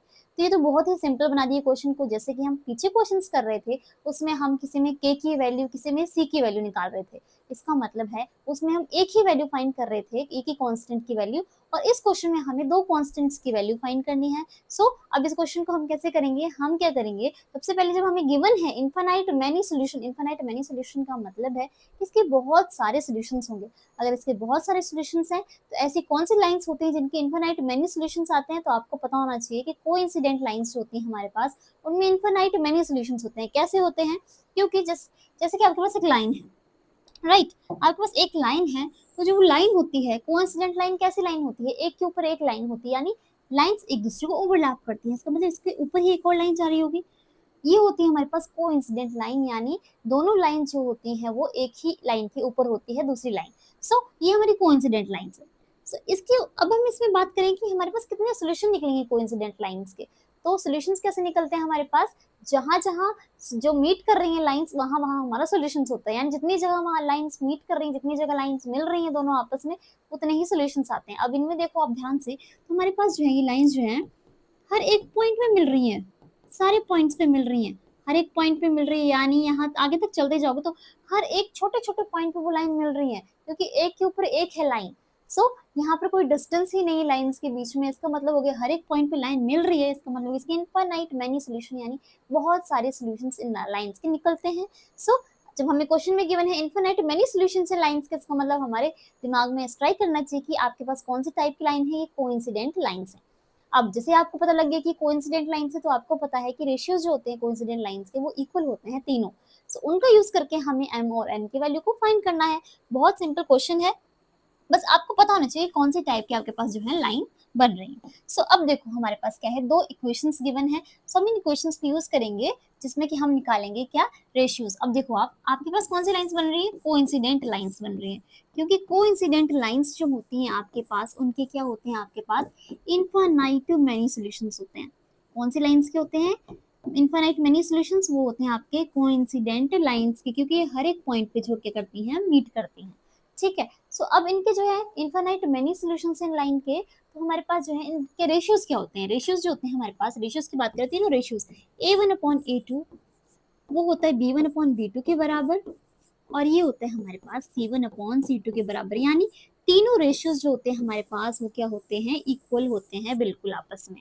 तीनों रेशियोज इक्वल होते हैं, हमारे पास जो है दो इक्वेशंस गिवन है जिसमें a1 b1 c1 a2 b2 c2 सारी वैल्यूज हमें पता है। आपको बस यहाँ पुट करना है और सॉल्व करना है m और n की वैल्यू निकालने के लिए। सो हम क्या करेंगे, सीधा हम देख लेंगे a1 a2 b1 b2 c1 c2 की वैल्यू क्या है। सबसे पहले हम क्या करते हैं, इक्वेशंस लिख लेते हैं। आपके पास इक्वेशन नंबर 1 है 3x plus 4y is equals to 12, ठीक है।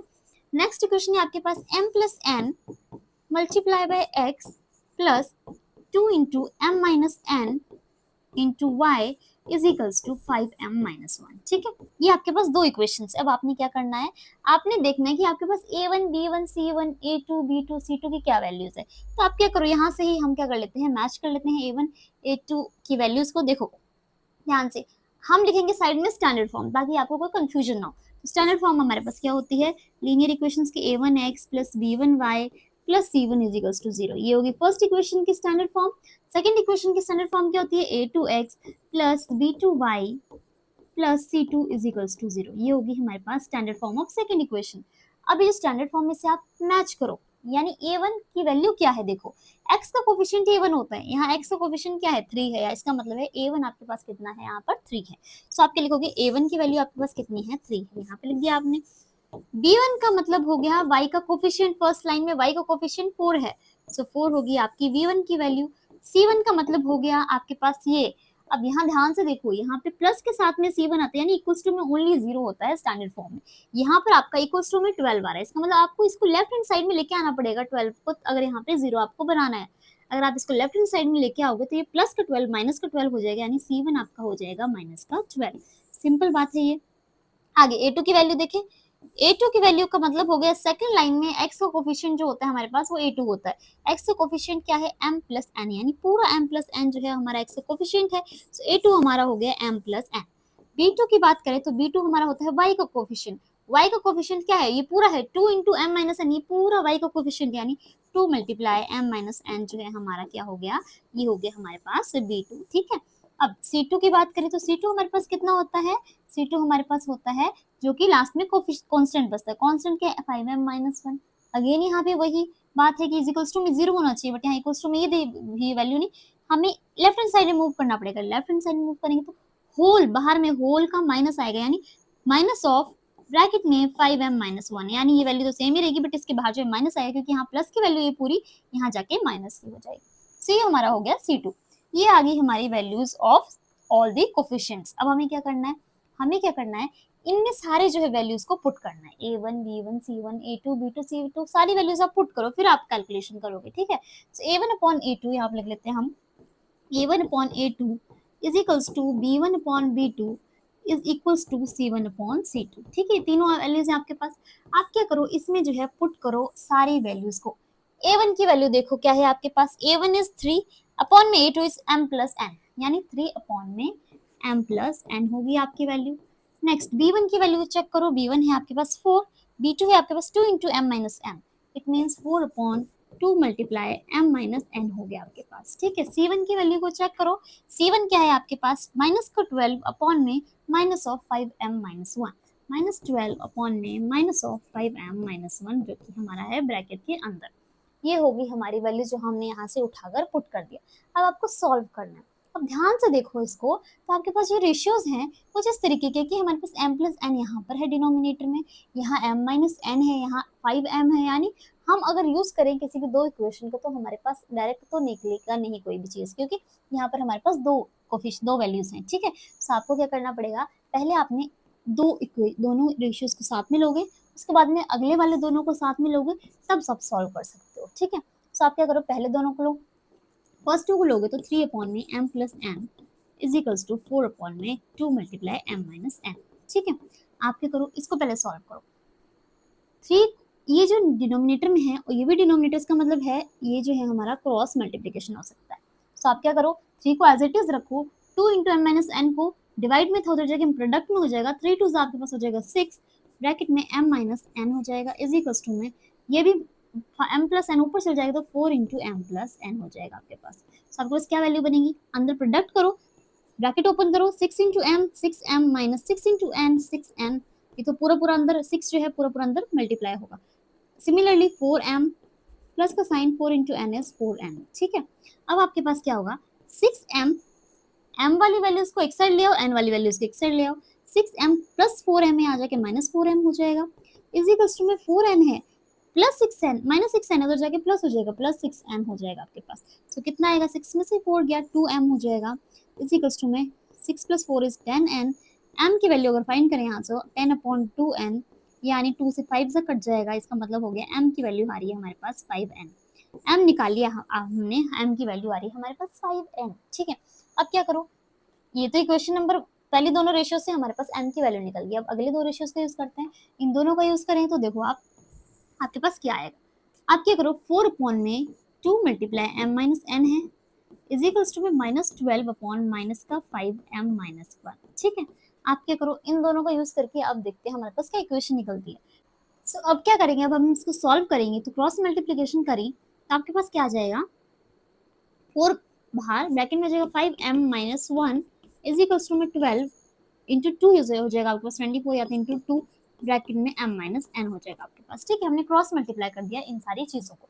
अब आप क्या करोगे, देखो ध्यान से, आपके पास 5 4 सा अंदर मल्टीप्लाई करो, 5 4 से 20m माइनस का sign 4 into 1 is 4 is equals to 12 2 से 24 हो गया तो 24 into m minus 24 into n हो जाएगा आपके पास। ठीक है, अब आप क्या करोगे, m वाली वैल्यूज को एक साइड लेके आओ, 20m प्लस 24 थे यहाँ के माइनस 24m हो जाएगा इज इक्वल्स टू में माइनस 24n ऑलरेडी है यहाँ पर, माइनस 4 जाके प्लस का 4 बन जाएगा। ठीक है, अब आप क्या करो, प्लस माइनस माइनस होता है, 24 में से 20 गया 4m बच जाएगा, बट साइन आएगा आपके पास नेगेटिव का क्योंकि बड़े वाले के साथ माइनस का साइन है, इज इक्वल्स टू में माइनस 24n प्लस 4। ठीक है, अब क्या करो, माइनस 4m है आपके पास इज इक्वल्स टू में -24n प्लस 4 है। तो आप ऐसा कर सकते हो कि n की वैल्यू आपको पता 5n है, यहाँ पर डायरेक्ट आप क्या कर सकते हो, पुट कर सकते हो। यानी हम क्या करते हैं, इक्वेशन नंबर 1 आप नाम दे सकते हो इसको, ये इक्वेशन नंबर 1 थी हमारे पास, n की वैल्यू जहाँ हमने 5n निकाली थी, इसमें से क्या करो आप m की जगह लिख दो 5n माइनस 4 इंटू, क्योंकि हमने ऑलरेडी निकाल ली तो उसका यूज क्यों ना कर ली, n की जगह लिख दो 5n is equals to -24n plus 4। Only हमने क्या किया, जहाँ m था हमारा वहां पर हमने जो है वैल्यू को पुट कर दिया। अब 5 4 -20n, अब देखो n की टर्म्स में आ गई पूरी इक्वेशन, अब तो इजीली हम n की वैल्यू निकाल सकते हैं, -20n -24 इधर जाके +24n हो जाएगा इज इक्वल्स टू में आपके पास कितना आ गया, 4 आ गया। तो plus minus minus 4n plus का साइन आएगा इज इक्वल्स टू 4, n की वैल्यू आपके पास कितनी आ गई 4/4, यानी n की वैल्यू आपके पास कितनी आ गई, आपके पास आ गई 1। n आपने निकाल लिया 1 आ गया, m निकालना अब आपने, m यहाँ से निकालो, m is equals to 5 into n 1 था, 5 इंटू 1 तो m कितना आ गया आपके पास, m की वैल्यू आ गई आपके पास 5, आपके पास m की वैल्यू कितनी आ गई, m is equals to 5, m आपके पास 5 निकल के आ गया। so n आपके पास 1 है, m आपके पास 5 है, इससे हमें पता लग गया कि हमारे पास दोनों की वैल्यूज कितनी है। बहुत सिंपल क्वेश्चन था, इसमें कुछ नहीं, कैलकुलेशन थी, मेन कैलकुलेशन थी। आप अगर कैलकुलेशन अच्छे से कर लो तो आप इजीली जो है इस क्वेश्चन को कर पाओगे, क्योंकि जैसे इंटरसेक्टिंग इनफाइनाइटली मैनी सोल्यूशन आपको पता लगता है, वैसे आपको पता लग जाता है कि कोइंसिडेंट लाइंस हैं, कोइंसिडेंट लाइंस है तो उनके रेशियोज जो है तीनों वो इक्वल होते हैं। अगर रेशियोज इक्वल होते हैं तो हमें ओनली पुट करनी है कोएफिशिएंट्स की वैल्यू, और हम लोगों ने दो दो रेशियोज को यूज करके हमने जो है m और n की वैल्यू को फाइंड कर लिया। तो सिंपल मेथड था, इसमें आपको ज्यादा कुछ करना नहीं था। सो आगे मूव करते हैं अब नेक्स्ट क्वेश्चन की तरफ। सो हमारे पास 7th क्वेश्चन है, जिसमें है the age of the father is twice the sum of the ages of his two children. अभी एजेस वाले क्वेश्चन बहुत इंपॉर्टेंट होते हैं एग्जाम के लिए, क्योंकि इन क्वेश्चंस में जो होता है हमारे पास वो डिफरेंट डिफरेंट क्वेश्चंस होते हैं। तो ये एग्जामिनर बहुत ज्यादा पूछते हैं एजेस वाले क्वेश्चन, क्योंकि बच्चे बहुत कंफ्यूज होते हैं इन क्वेश्चंस में। देखो आप ध्यान से, बोला the age of the father, बात की है फादर की एज की, और एक तो फादर की एज है आपके पास, दूसरा क्या है, and the sum of the ages of his two children. अब दो बच्चे हैं उनके, उनके सम ऑफ द एजेस की बात की है। आगे क्वेश्चन के एक बार पढ़ लेते हैं ध्यान से समझने के लिए। आफ्टर 20 ईयर्स, 20 साल के बाद, हिज एज का मतलब है फादर की एज की बात कर रहे हैं, his age will be equal to, जो फादर की एज होगी 20 साल के बाद में वो किसके बराबर होगी, to the sum of the ages of his children. जो 20 साल बाद में जो फादर की एज होगी वो उसके बच्चों के एज के सम के बराबर होगी।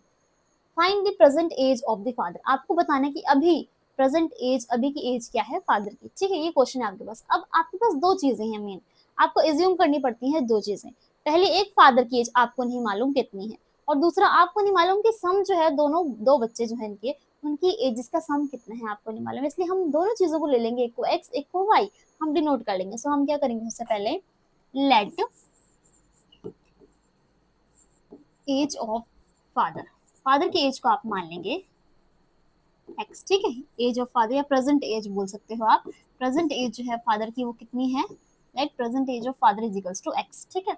अब एक तो फादर की एज है, एक उनके दो चिल्ड्रन है उनकी age, so let sum of ages मानेंगे, क्योंकि सम ऑफ एजेस की बात की है इसमें, sum of ages of two children, दो चिल्ड्रन जो है फादर के, उनके सम जो है एजेस के उसको मान लेते हैं हम y, क्योंकि हमारे पास दो चीजों की बात हुई है, एक फादर की एज की, एक दोनों बच्चों के सम की एज की।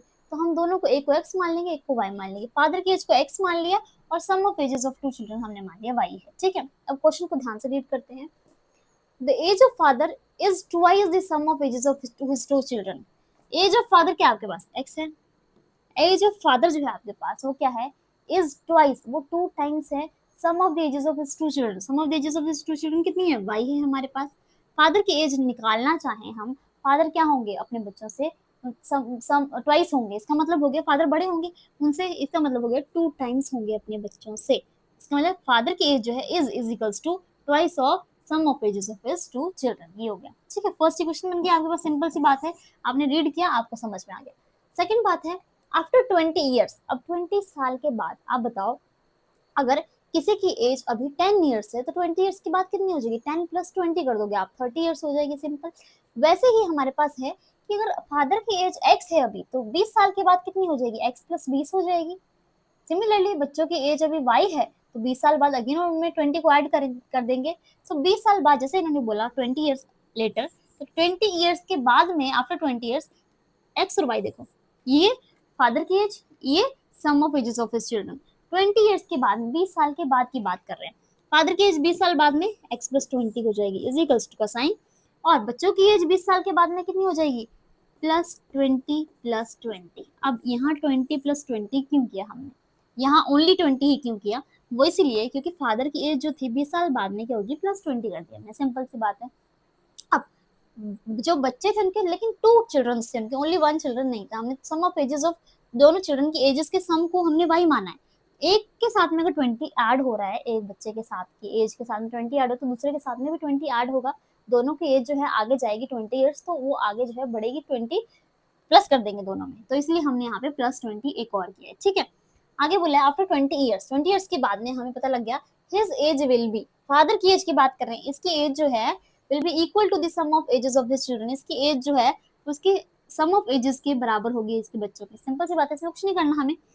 फादर की एज जो है 20 ईयर्स के बाद में x प्लस 20 होगी, sum of ages of his children is y plus 20 plus 20, क्योंकि 20 साल बाद की बात कर रहे हैं, तो फादर की एज जो है उसके बराबर हो जाएगी, उनके बराबर हो जाएगी, ठीक है। सो ये होगी हमारे पास इक्वेशन नंबर 2। इसको हम करें तो x plus 20 is equals to में y 20 प्लस 20 हो गया हमारे पास 40, ये होगी हमारे पास इक्वेशन नंबर 2। अब ये बन गया आपके पास equation number 1, x is equals to 2y और x plus 20 is equals to y plus 40, equation number 2 हो गई। अब इक्वेशंस बन गया, अब हमें सिंपल सॉल्व करना है, आपकी मर्जी है, आपको कोई भी मेथड अप्लाई करना है, आपने अलजेब्रिक मेथड पढ़े हैं, एलिमिनेशन मेथड, सब्स्टिट्यूशन मेथड, जो भी आपको अच्छा लगे वो आप अप्लाई कर सकते हो। लेकिन यहाँ पर आप जैसे देखोगे क्वेश्चन को, तो आपके पास सीधा दिखाई दे रहा है आपको कि x की वैल्यू 2y है, डायरेक्ट पुट कर दो 2y, क्योंकि सब्स्टिट्यूशन मेथड से हम सॉल्व कर सकते हैं इसको। सो क्या करोगे, put value of x from equation 1 in equation 2, यानी जो हमारे पास इक्वेशन नंबर 1 है उसमें से वैल्यू ऑफ x को उठाएंगे और जहां पर इक्वेशन नंबर 2 में आपको x दिख रहा है वहां पर उस वैल्यू को पुट कर देंगे। सो x का है आपका, ये रहा, x की जगह आपके पुट करोगे 2y रख दो x की जगह, प्लस का साइन बाकी एज इट इज रखो, plus 20 is equals to y plus 40। हमने कुछ नहीं किया, ओनली क्वेश्चन नंबर 2 में जहां x था वहां हमने 2y रख दिया। सॉल्व करते हैं, y के टर्म्स में होगी इक्वेशन, सो 2y, ये वाला y इधर आगे माइनस y हो जाएगा, 20 उधर ले जाते हैं तो 40 प्लस 20 वहां जाके माइनस 20 हो गया, कितना आएगा, 2y में से y गया, आपके पास कितना बचेगा, ओनली y बचेगा, इज इक्वल्स टू 40 में से 20 गया, आपके पास बचेगा 20, यानी y आपके पास आ गया 20। इसका मतलब y क्या था हमारे पास, sum of ages of two children, दोनों चिल्ड्रन की एजेस का सम कितना है हमारे पास, 20 ईयर्स है, ठीक है। अब हमें क्या निकालना है, प्रेजेंट एज ऑफ फादर, यानी x की वैल्यू निकालनी है। अब देखो आप x की वैल्यू कैसे निकालेंगे, x किसके बराबर है, 2y के बराबर है, तो हम इक्वेशन 1 से हम देखें x की वैल्यू कितनी है हमारे पास, x इज इक्वल्स टू आपके पास कितना है, 2y है, ठीक है।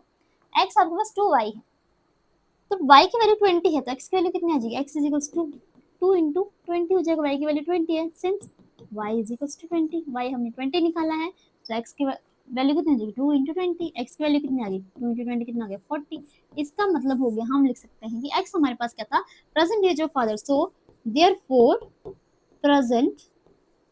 प्रेजेंट एज ऑफ फादर, अभी की एज जो है फादर की वो कितनी है हमारे पास, इज इक्वल्स टू 40 ईयर्स।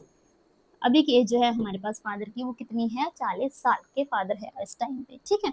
और उनके चिल्ड्रंस के सम की एज की पूछे तो हमारे पास कितनी है 20 ईयर्स है। तो इस तरीके से हमने निकाली, बहुत सिंपल क्वेश्चन था। सिर्फ आपको जो है क्वेश्चंस को ध्यान से रीड करना, और क्वेश्चन ध्यान से रीड कर लिया, स्टेटमेंट आपको बनाना आ गई, तो आगे तो कुछ भी नहीं, आगे तो आपको सिंपल सॉल्व भी करना। मेन चीज यही होती है कि आपको जो है ये इक्वेशंस बनाना आ जाएगी, इसको किस तरीके से फॉर्म करना है। सिंपल क्वेश्चन को बहुत धीरे धीरे आराम से रीड करना है, जैसे जैसे क्वेश्चन रीड करते जाओगे वैसे वैसे आपको जो है इक्वेशंस को फॉर्म करना है। सो ये हमारा था क्वेश्चन नंबर 7, और ये क्वेश्चन जो आपका 2023 में पूछा गया है। सो ऐसे क्वेश्चंस बहुत ज्यादा चांसेस होते हैं बार बार एग्जाम में आने के, एजेस वाले क्वेश्चन जो होते हैं आपके पास, यानी वर्ड प्रॉब्लम जितनी भी है वो सारी इंपॉर्टेंट है आपके लिए इस टाइम के लिए, ठीक है। सो आगे मूव करते हैं नेक्स्ट क्वेश्चन की तरफ। अब क्वेश्चन नंबर 8 है हमारे पास, देखो ये क्वेश्चन बहुत बहुत इंपॉर्टेंट क्वेश्चन है, आपको 2020 का क्वेश्चन है देखो, और ये बहुत इंपॉर्टेंट क्वेश्चन है क्योंकि एग्जामिनर ऐसे क्वेश्चन ज्यादातर देते हैं क्योंकि ये क्वेश्चन बहुत ज्यादा कंफ्यूजिंग होते हैं। सो यहाँ पर कई बार ऐसा होता है कि बहुत बड़े बड़े बच्चे होते हैं, कॉम्पिटेटिव एग्जाम्स में भी कई बार ऐसे क्वेश्चन देखने को मिलते हैं, तो उनसे नहीं हो पाते हैं। सो ये क्वेश्चन जो है आपको ध्यान से समझने हैं। क्वेश्चन है, a man can row a boat downstream 20 kilometre in 2 hours and upstream 40 kilometre in 2 hours. अब बात कर लेते हैं पहले बोट की बात। अब बोट की बात है तो बोट जो चलती है वो दो तरीके से चलती है, एक अपस्ट्रीम एक डाउनस्ट्रीम। अब अपस्ट्रीम डाउनस्ट्रीम की बात करेंगे हम सबसे पहले। एक होता है हमारे पास अपस्ट्रीम, ठीक है, एक होता है आपके पास अपस्ट्रीम और एक होता है आपके पास डाउनस्ट्रीम, ठीक है। एक हो गया अपस्ट्रीम और एक हो गया आपके पास डाउनस्ट्रीम। अब अपस्ट्रीम डाउनस्ट्रीम हमारे पास क्या चीज है उसके बारे में पढ़ लेते हैं। अपस्ट्रीम का मतलब क्या होता है, कोई भी आपके पास बोट है, ठीक है, मान लो ये आपकी बोट है, ठीक है, ये चल रही है बोट, आगे की तरफ ये जा रही है, इस तरफ ये मूव कर रही है बोट आपकी, ठीक है। और जो पानी का बहाव होता है, यानी पानी जो है किस तरफ जा रहा है, तो अगर पानी जो है हमारा, पानी की लहरें जो होती हैं हमारी, अगर वो पानी की लहरें जो है वो इस तरफ आ रही हैं, यानी बोट आपकी इस तरफ जा रही है, पानी की लहरें आपकी उल्टी साइड से आ रही हैं, उल्टी डायरेक्शन से आ रही हैं, बोट आपकी सीधी जा रही है, पानी इस साइड से आ रहा है सामने वाली साइड से, इसका मतलब अपोजिट डायरेक्शन हो गई दोनों की, तो उसको हम बोलते हैं अपस्ट्रीम। अपस्ट्रीम का मतलब होता है कि अपोजिट डायरेक्शन में चल रही है, बोट के अपोजिट डायरेक्शन में जो है वो हमारी स्ट्रीम आ रही है, ठीक है। अब बात कर लेते हैं डाउनस्ट्रीम। जैसे कि अपस्ट्रीम है ये, अपोजिट डायरेक्शन में हमारी जो है पानी का बहाव अपोजिट डायरेक्शन में आता है बोट के, वैसे डाउनस्ट्रीम में क्या होता है हमारे पास, जो बोट है हमारी, अगर ये इस साइड चल रही है तो हमारा पानी का बहाव जो होता है वो भी उसी डायरेक्शन में यानी उसी दिशा में होता है। अगर एक ही डायरेक्शन में बोट और स्ट्रीम जो है एक ही डायरेक्शन में चल रहे हैं, इसका मतलब हो गया वो क्या है, हमारी डाउनस्ट्रीम। सी होता है डिफरेंस अपस्ट्रीम और डाउनस्ट्रीम के बीच में। तो सबसे पहले आपको ये चीज समझ में आनी चाहिए, अपस्ट्रीम हो गई हमारे पास अपोजिट डायरेक्शन में बोट और पानी जो है अपोजिट डायरेक्शन में मूव कर रहा है, और डाउनस्ट्रीम होगी बोट और पानी जो है दोनों एक ही डायरेक्शन में मूव कर रहे हैं, ठीक है। अब आगे बात करें, अपस्ट्रीम और डाउनस्ट्रीम जो होती है हमारे पास, इनमें जो होता है हमारे पास कैसे होता है, देखो अब मान लो बोट जो है हमारी किस स्पीड से चल रही है, हम मान लेते हैं बोट जो है एक्स स्पीड से चल रही है, ठीक है। Speed of boat, speed of boat, boat की स्पीड आप मान लो x है, ठीक है। और स्पीड ऑफ स्ट्रीम, स्ट्रीम क्या होगी आपके पास, पानी का बहाव, स्पीड ऑफ स्ट्रीम जो है आपके पास वो है आपके पास y, ठीक है। स्पीड ऑफ बोट जो है वो आपके पास x है, और स्पीड ऑफ स्ट्रीम जो है वो आपके पास कितनी है y। x स्पीड से बोट चल रही है आगे, और अपस्ट्रीम में y स्पीड से जो है पानी का बहाव सामने से आ रहा है, ठीक है। अब आप बताओ, अगर बोट आगे की तरफ जा रही है, पानी का बहाव सामने से आ रहा है, तो क्या करेगा, वो बोट को धीरे कर देगा, धीमी कर देगा, यानी उसकी जो स्पीड है वो थोड़ी कम हो जाएगी, क्योंकि वो अपोजिट डायरेक्शन से पानी आ रहा है और वो बोट आगे चलने की कोशिश कर रही है, वो तो वो पानी जो वो पीछे से धक्का दे रहा है उसका, इसका मतलब उसकी स्पीड जो थोड़ी कम हो जाएगी। स्पीड कम हो जाएगी इसका मतलब कि अपस्ट्रीम जो speed of boat in upstream, upstream में जो है हमारे पास स्पीड ऑफ बोट जो होती है वो होती है हमारे पास x माइनस वाई। क्यों x माइनस वाई क्यों होती है हमारे पास, वो इसीलिए होती है क्योंकि जो हमारे पास जो होता है कि अपोजिट डायरेक्शन में बोट और पानी का भाव अपोजिट डायरेक्शन में, इसका मतलब है बोट की स्पीड को वो थोड़ा कम कर देता है, इसलिए होती है हमारे पास x माइनस वाई। ठीक है, ये होगी हमारी अपस्ट्रीम की बात। अब हम बात कर लेते हैं किसकी, डाउनस्ट्रीम की। सो डाउनस्ट्रीम की बात कर लें हम। डाउनस्ट्रीम में हमारे पास क्या होता है, जिस डायरेक्शन में बोट जा रही है उसी डायरेक्शन में हमारा जो है पानी जा रहा है। एक ही डायरेक्शन में दोनों जा रहे हैं अगर, तो जो है स्पीड कैसी होगी बोट की, वो कम नहीं होगी, वो बढ़ेगी स्पीड, क्योंकि एक ही डायरेक्शन चल रही है, मतलब वो पानी भी उसको जो है बोट को हेल्प करेगा आगे चलने के लिए, इसका मतलब है उसकी स्पीड जो इंक्रीज होगी। तो यहाँ पर हमारी क्या होती है, डाउन स्ट्रीम में जो है हमारे पास स्पीड क्या होती है, डाउन स्ट्रीम स्पीड जो होती है हमारे पास वो क्या होती है, एक्स प्लस वाई होती है। क्या होती है, एक्स प्लस वाई होती है, क्योंकि यहाँ पर जो है हमारा एक ही डायरेक्शन में दोनों मूव कर रहे हैं। तो ये मेन चीज थी आपके समझने वाली अपस्ट्रीम और डाउनस्ट्रीम की। अगर आपको ये चीज समझ में आ गई तो आपको समझ में आ जाएगा कि आगे हमें क्वेश्चन कैसे करना है। ठीक है, तो आगे हम बात कर लेते हैं नेक्स्ट चीज की। अब देखो हमारे पास क्या है, a man can row a boat downstream. एक मैन है जो कि बोट को रो कर रहा है, यानी बोट को चला रहा है, डाउनस्ट्रीम चला रहा है। 20 किलोमीटर डिस्टेंस है उसका, 2 आवर्स में वो चल रही है, 2 घंटे लग रहे हैं उसको ट्रैवल करने में। एंड अगर अपस्ट्रीम बोट चल रही है तो 4 किलोमीटर चल रही है, अगर वो 4 किलोमीटर का डिस्टेंस है तो वो 2 आवर्स, अगेन वो 2 आवर्स लगा रही है। ठीक है, फाइंड हिज स्पीड, उसकी स्पीड निकालो of rowing in still water. Still water का मतलब क्या होता है, वो पानी जो खड़ा हुआ पानी है, यानी वो मूव नहीं कर रहा पानी, वो सिंपल खड़ा हुआ पानी है, मूव नहीं कर रहा पानी, उसमें जो है speed of rowing in still water, speed जो है निकालनी है आपको कि वो स्पीड जो है स्टिल वाटर में कितनी है। Also find the speed of the stream, और आपको निकालनी है कि स्पीड ऑफ स्ट्रीम, यानी बोट की स्पीड कितनी है आपके पास वो निकालनी है आपको, और आपके पास स्ट्रीम की स्पीड कितनी है वो निकालनी है। इसका मतलब हो गया बोट की स्पीड x हो गई और स्ट्रीम की स्पीड होगी आपके पास y, ये दोनों को आपको क्या करना है, फाइंड करना है। ठीक है, सो हम क्या कर लेते हैं, अब हम फाइंड कर लेते हैं इनको। सबसे पहले आपको पता होना चाहिए, आपको निकालनी है स्पीड। स्पीड का डिस्टेंस आपको पता है, स्पीड आपने पढ़ा था, फिजिक्स में भी पढ़ा होगा, speed is equals to distance upon time. ये होता है आपके पास स्पीड का formula.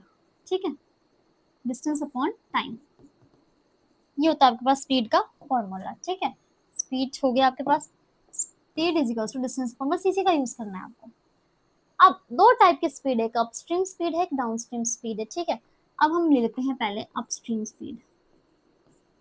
Upstream speed, upstream speed की बात करें हम, तो जिस साइड बोट जा रही थी उससे अपोजिट डायरेक्शन में पानी आ रहा था।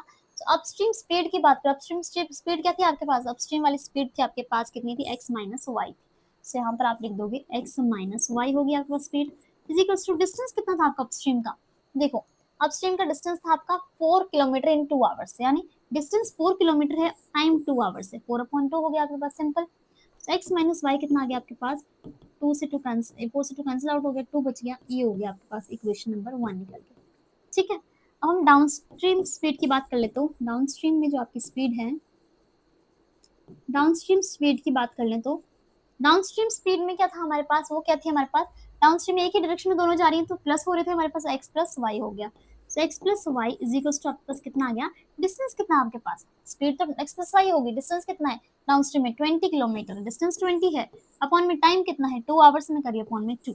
सो x plus y is equals to 22 से डिवाइड करो 10, x plus y is equals to आपके पास कितना आ गया 10 आ गया। ठीक है, अब आपने क्या करना है, आपके पास दो इक्वेशंस बन गई x प्लस वाई की टर्म्स में, इनको सॉल्व कर लो यूजिंग कोई भी मेथड यूज कर सकते हैं आप, एलिमिनेशन सब्स्टिट्यूशन आपकी जो मर्जी हो आप यूज कर सकते हैं। यहाँ पे हम एलिमिनेशन यूज कर सकते हैं क्योंकि हमें इजी दिख रहा है। सो इक्वेशन नंबर 1 और 2 को यूज करते हैं, यूजिंग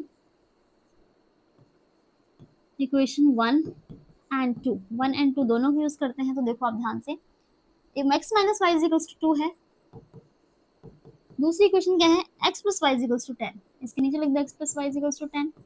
देखो आपको क्या करना है, आपने एलिमिनेशन मेथड का यूज करना है, आपको कोई भी कोफिशिएंट को चेंज करने की जरूरत नहीं, डायरेक्ट आपका y minus y plus y cancel out हो रहा है, ना कोई साइन चेंज करना है, डायरेक्ट करो, दोनों को ऐड करो, x plus x is 2x, ये दोनों आपस में कैंसिल आउट हो रहे हैं, प्लस वाई माइनस वाई 0 बना रहे हैं, इज इक्वल्स टू में 10 प्लस 2 इज 12। सो x की वैल्यू कितनी आएगी 12, 2 डिवाइड में जाएगा, x की वैल्यू कितनी आएगी 6 आ गई, 2 6 12, x की वैल्यू कितनी आ गई आपके पास 6 आ गई। ठीक है, अब y की वैल्यू निकाल लेते हैं, कहीं कोई भी एक इक्वेशन यूज करो यूजिंग इक्वेशन नंबर 1, इक्वेशन 1 का यूज कर रहे हैं। तो x minus y is equals to आपके पास कितना है 2 है। ठीक है, सो x की जगह आपका 6 है, minus y is equals to 2 हो गया। So minus y is equals to 2, 6 plus का था वहां जाके माइनस हो जाएगा, so minus y is equals to 6 में से 2 गया 4 हो जाएगा, माइनस का साइन बड़े वाले से माइनस है, सो माइनस से minus cancel out, y is equals to आपके पास कितना आ गया 4 आ गया। यही निकालनी थी हमें, x और y की वैल्यू निकालनी थी। x क्या आपके पास, स्पीड ऑफ बोट x थी, स्पीड ऑफ स्ट्रीम y थी, सो हम बोल देंगे स्पीड ऑफ बोट क्या है आपके पास, स्पीड ऑफ बोट जो है आपके पास वो है कितनी है 6 kilometre per hour. Speed of boat जो है आपके पास वो है 6 किलोमीटर पर आवर से जो है हमारी जो है बोट चल रही है। और बात कर लेते हैं स्ट्रीम की, तो स्पीड ऑफ स्ट्रीम कितनी है आपके पास, स्पीड ऑफ स्ट्रीम है आपके पास वो है 4 किलोमीटर पर आवर, यानी पानी का बहाव जो है आपका 4 किलोमीटर पर आवर की स्पीड से चल रहा है। तो यही हमें दो चीजें निकालने के लिए बोली थी। क्वेश्चन में क्या बोला था, also find the speed of rowing in still water में जो है स्पीड ऑफ बोट कितनी है, और दूसरा find the speed of stream. Speed of stream भी निकाले थे, दोनों हमने निकाल ली। बहुत सिंपल क्वेश्चन था। देखो यहाँ पर थोड़ा सा आपको टफ इसलिए लग सकता है क्योंकि यहाँ पर आपको अपस्ट्रीम डाउनस्ट्रीम अगर आपको पता लग गया तो आप इजिली जो है इनको फाइंड कर लोगे। जब आपको अपस्ट्रीम और डाउनस्ट्रीम में हमारे पास स्पीड बोट और अपस्ट्रीम स्पीड क्या होती है, डाउनस्ट्रीम स्पीड क्या होती है, ये सब चीजें जो है आपको पता होनी चाहिए। तो यहाँ पर जो है बहुत अच्छे से एक्सप्लेन करने की कोशिश की मैंने, फिर भी अगर आपको कोई डाउट है तो आप कमेंट सेक्शन में लिख सकते हैं, ठीक है। सो ये हमारा था क्वेश्चन नंबर 8। अब मूव करते हैं नेक्स्ट क्वेश्चन की तरफ। सो अब हमारे पास क्वेश्चन नंबर 9 है, solve the following system of equation algebraically, यानी हमारे पास दो इक्वेशन गिवन है, हमें उनको एल्जेब्रिकली सॉल्व करना है। आपके पास दो मेथड्स हैं, एलिमिनेशन मेथड, सब्स्टिट्यूशन मेथड। जो भी मेथड आपको अच्छा लगता है वो आप यूज कर सकते हो, क्योंकि इसमें हमारे पास कुछ भी ऐसा नहीं बोला गया है कि आपको कौन सा वाला मेथड यूज करना है, ठीक है। सो 2025 यानी लेटेस्ट क्वेश्चन है, पिछले साल का ही आपके पास ये क्वेश्चन है। सो हमारे पास दो इक्वेशन है, लिखो पहले दोनों इक्वेशन लिखते हैं। 30x plus 44y is equals to 10, ठीक है, और 40x plus 55y is equals to 13। अब देखो अगर मैं आपको बताना चाहूँ तो आप सब्स्टिट्यूशन का भी यूज कर सकते हो, एलिमिनेशन का भी, बट यहाँ पे अगर आप सब्स्टिट्यूशन यूज करोगे तो आपके पास जो बहुत बड़ी वैल्यू सामने की तरफ चली जाएंगी, आपको जो है कैलकुलेशन करने में थोड़ी सी डिफिकल्टी होगी। अगर आप एलिमिनेशन मेथड का यूज करते हो तो वो बहुत सिंपल मेथड रहेगा आपके लिए। सो एलिमिनेशन मेथड का यूज इसमें करने के लिए आपको मैं प्रेफर करूंगी। देखो आप क्या करना है एलिमिनेशन मेथड में, एक आपके पास है इक्वेशन नंबर 1, ये है आपके पास इक्वेशन नंबर 2, ठीक है। आप क्या करोगे, कोई भी कोफिशिएंट्स को, या तो x का कोफिशिएंट या तो y का कोफिशिएंट, किसी भी एक वेरिएबल का कोफिशिएंट जो है दोनों इक्वेशन में आपको बराबर बनाना है, ठीक है। यहाँ पर देखो x का कोफिशिएंट 30 है, इधर 40 है, यहाँ y का कोफिशिएंट 44 है, यहाँ y का कोफिशिएंट 55 है। बात करें किसी भी वैल्यू से आप मल्टीप्लाई करो कुछ, तो उसके बाद में आपको जो है सेम कोफिशिएंट बनाना है। यहाँ पर तो हमारे सेम कोफिशिएंट बनेंगे तो फिर बहुत बड़ी बड़ी वैल्यूज आ जाएंगी, ठीक है। सो आप x के साथ देखो, यहाँ 30 है, यहाँ 40 है। अगर मैं इस इक्वेशन को 30 है यहाँ पर, अगर मैं 40 से मल्टीप्लाई कर दूं और इस इक्वेशन में 40 को 30 से मल्टीप्लाई कर दूं, यानी अपोजिट से मल्टीप्लाई कर दूं, तो मेरे पास कोफिशिएंट बराबर बन जाएंगे, बिल्कुल बन जाएंगे। अगर मैं यहाँ 30 है इंटू 40 कर दूं, 4 3 से 12, तो यहाँ 1200 हो जाएगा। इसका मतलब है ये भी 1200, 40 को 30 से मल्टीप्लाई कर दो, ये भी 1200, यानी दोनों जो है हमारे पास एलिमिनेट हो सकते हैं। सो आप क्या करो, इक्वेशन नंबर 1 को पूरी को, आप एक को मल्टीप्लाई नहीं कर सकते एक वैल्यू को, पूरी इक्वेशन को मल्टीप्लाई करना पड़ेगा किससे, 40 से। और इक्वेशन नंबर 2 जो आपकी, उस पूरी को आप क्या करोगे, 30 से मल्टीप्लाई करोगे, ठीक है। हमने क्या किया, यहाँ 40 था, 30 था, तो उससे 40 से मल्टीप्लाई कर दिया, 40 तो यहाँ 30 से मल्टीप्लाई कर दिया, क्योंकि हमें x से कोफिशिएंट बराबर बनाने, बाकी आपको चीजें नहीं देखनी है, ओनली एक ही वेरिएबल का देखना है। अब देखो प्रोडक्ट कर दिया, अब इसको अंदर प्रोडक्ट करो। प्रोडक्ट करने का मतलब है कि आपको पूरी इक्वेशन में प्रोडक्ट करना पड़ेगा 40 का।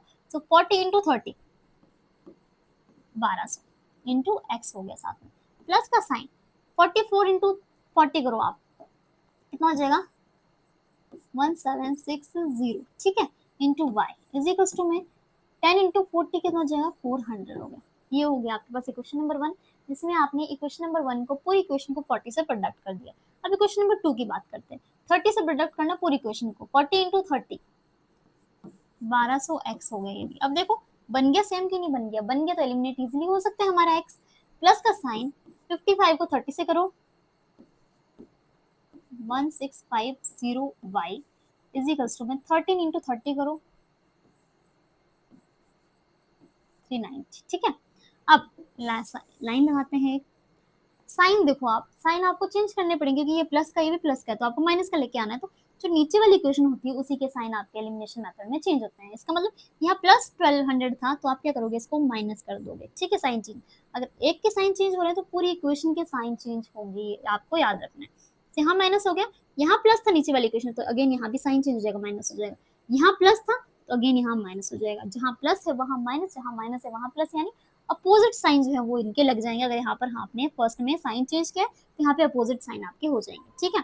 अब क्या करना है, अब ये जो साइन आपने नए साइन आपके आए हैं, आपको यही साइन अब ध्यान में रखने, यानी अभी क्वेश्चन नंबर 2 के आपके साइन जो ऊपर वाले प्लस और यहाँ प्लस ये नहीं है, अब आपके नीचे वाले साइन है, यानी -1200x -1650y is equals to -390। अब ये नीचे वाले साइन जो है वो आपकी इक्वेशन नंबर 2 के साइन है, ठीक है। अब आप क्या करोगे, पहले क्वेश्चन में +1200x था, नीचे -1200x है, तो दोनों से कैंसिल आउट हो गया, यानी एलिमिनेट हो गया यहाँ पे हमारा x वेरिएबल, ठीक है। आगे की बात करें, इसमें +1760y है, यहाँ -1650y है, प्लस माइनस आपके पास माइनस होता है, ये फर्स्ट साइन और लास्ट साइन देखने, प्लस माइनस माइनस होता है। 1760 में से 1650 को आप क्या करोगे, माइनस करोगे, कितना आएगा आपके पास, 0 1 1 y, ठीक है, 110y हो गया आपके पास। साइन किसका आएगा, बड़े वाले का साइन, बड़े वाला है 1760, ये छोटा है, बड़े वाले का प्लस का साइन है, सो प्लस का आ जाएगा, इज इक्वल्स टू का साइन। अगेन यहाँ प्लस है, नीचे माइनस है, प्लस माइनस माइनस हो गया, 400 में से आप क्या करो, 390 को जो है माइनस करो, आपके पास कितना आ जाएगा, आपके पास आ जाएगा 10। साइन कौन सा आएगा आपके पास, प्लस है, बड़े वाले के साथ प्लस है, सो y इज इक्वल्स टू में कितना आ जाएगा, 10 अपॉन में 110 हो जाएगा आपके पास, 0 से 0 कैंसिल आउट हो गया, y की वैल्यू कितनी आ गई आपके पास, 1/11, ये आपके पास कितना आ गया, y निकल के आ गया। हमें x की वैल्यू निकालनी है, x देखो आप क्या करो, आप किसी भी एक इक्वेशन में y की वैल्यू को पुट करो। देखो हम क्या करते हैं, क्वेश्चन नंबर 1 का यूज कर लेते हैं। इक्वेशन नंबर 1 क्या है आपके पास, 30x plus 44y is equals to आपके पास कितना है, 10। आप क्या करो, आपको y की वैल्यू 1/11 रखनी है यहाँ से, ठीक है। तो 30x प्लस 44 इंटू y कितना आपके पास है 1/11, यहाँ पुट कर दो, y की जगह क्या पुट करो, 1/11, सिंपल सी बात है, इज इक्वल्स टू 10। बाकी इक्वेशन एज इट इज है। So 11 में से 44 कैंसिल आउट हो गया, 11 4 से 44 होता है, तो 30x x की वैल्यू निकाल रहे हैं अब हम, plus 4 into 1 is 4 is equals to 10 हो गया आपके पास। 30x is equals to sign plus 4 वहां जाके माइनस हो गया, 10 -4 हो गया, तो 30x इज इक्वल्स टू में 10 -4 आपके पास हो गया 6, तो x कितना आ गया आपके पास 6, 30 डिवाइड में 6 5 आपके पास कितना होता है 30 होता है, इसका मतलब x की वैल्यू कितनी आ गई आपके पास, आ गई 1/5। सो y की वैल्यू आपके पास कितनी आ गई, x आ गया आपके पास 1/5 एंड y जो है आपके पास वो आ गया आपके पास 1/11। ये हो गए आपके दोनों आंसर्स, यानी x और y की वैल्यू आपने निकाल दी। कौन सा मेथड यूज करके, यूजिंग एलिमिनेशन मेथड। कौन सा मेथड का यूज किया आपने, यहाँ पर एलिमिनेशन मेथड के, यहाँ पर आपको शो लिखना है कि आप कौन सा मेथड का यूज कर रहे हैं, ठीक है, एलिमिनेशन मेथड का यूज कर रहे हैं आप। सो आपने एलिमिनेशन मेथड का यूज करके x और y की वैल्यूज को फाइंड कर दिया। तो बहुत सिंपल क्वेश्चन है, आपने एलिमिनेशन सिंपल है, सब्स्टिट्यूशन थोड़ा सा आपको जो है कैलकुलेशन ज्यादा हो जाएगी, इसलिए आपको ध्यान रखना है कि एलिमिनेशन मेथड से जो है बड़ी बड़ी कैलकुलेशन वालों का एलिमिनेशन मेथड से आपको क्या करना है, सॉल्व करना है। सो ये हमारा था क्वेश्चन नंबर 9, और ये क्वेश्चन जो है आपका 2025 अगेन लेटेस्ट क्वेश्चन है आपका, ठीक है। सो आगे मूव करते हैं नेक्स्ट क्वेश्चन की तरफ। ना हमारे पास क्वेश्चन नंबर 10 है। क्वेश्चन है हमारे पास, इन फिगर, या आपके पास फिगर गिवन है, ABCD is a rectangle. ABCD एक आपका रेक्टेंगुलर शेप है। Find the values of x and y, यानी आपको x और y की वैल्यूज निकालनी है। अब x और y की वैल्यूज के टर्म्स में आपको दी हुई है क्या, साइड्स दी हुई हैं।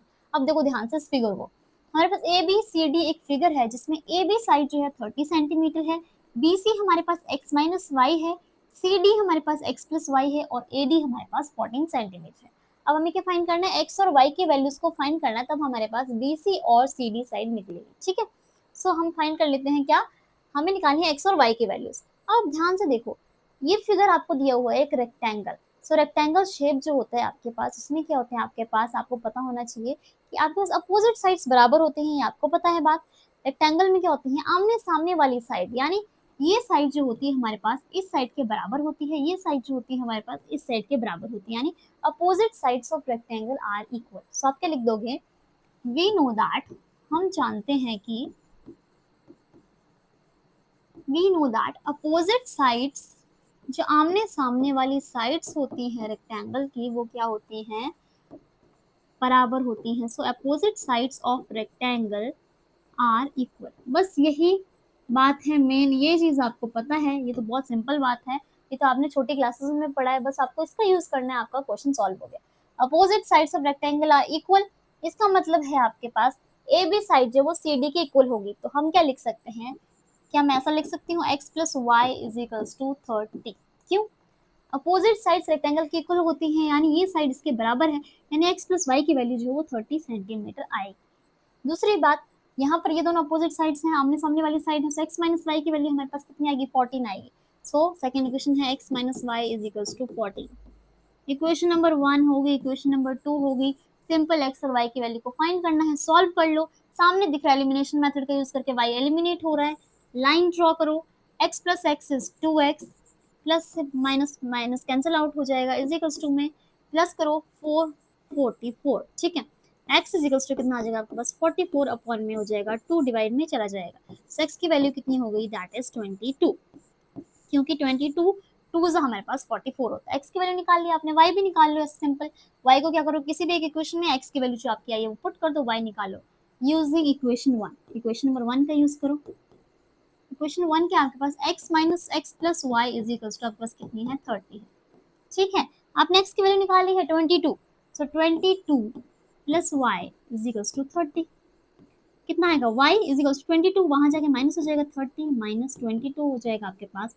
सो y की वैल्यू कितनी आ जाएगी आपके पास, 10 में से 2 गया 8, एंड हमारे पास क्या हो जाएगा, 2 में से 2 हो जाएगा, सो हमारे पास आ गई y की वैल्यू, दैट इज 8।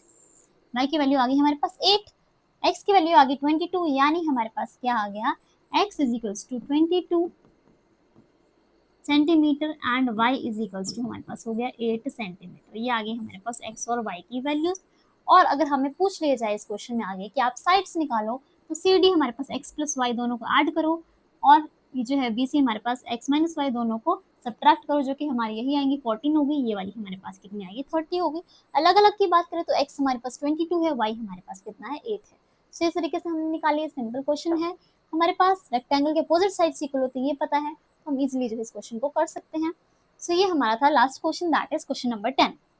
अब यहाँ पर होता है आपका टॉप 10 जो हमारे क्वेश्चन से मोस्ट इंपॉर्टेंट इस चैप्टर के, वो कंप्लीट, यानी इस वीडियो में हमने सारे जो टॉपिक्स हैं उनको कवर किया जो कि आपकी इस चैप्टर के लिए मोस्ट इंपॉर्टेंट है आपके एग्जाम में आने के लिए, ठीक है। सो इसके अलावा जो है बाहर से आपको देखने कुछ नहीं मिलेगा, ऐसे ही क्वेश्चंस आपको देखने को मिलेंगे, आपको वैल्यूज चेंज कर दी जाएंगी, बट क्वेश्चंस सिमिलर ही होंगे। सो अगर आपको वीडियो पसंद है तो प्लीज लाइक और शेयर करें और सब्सक्राइब करना ना भूलें।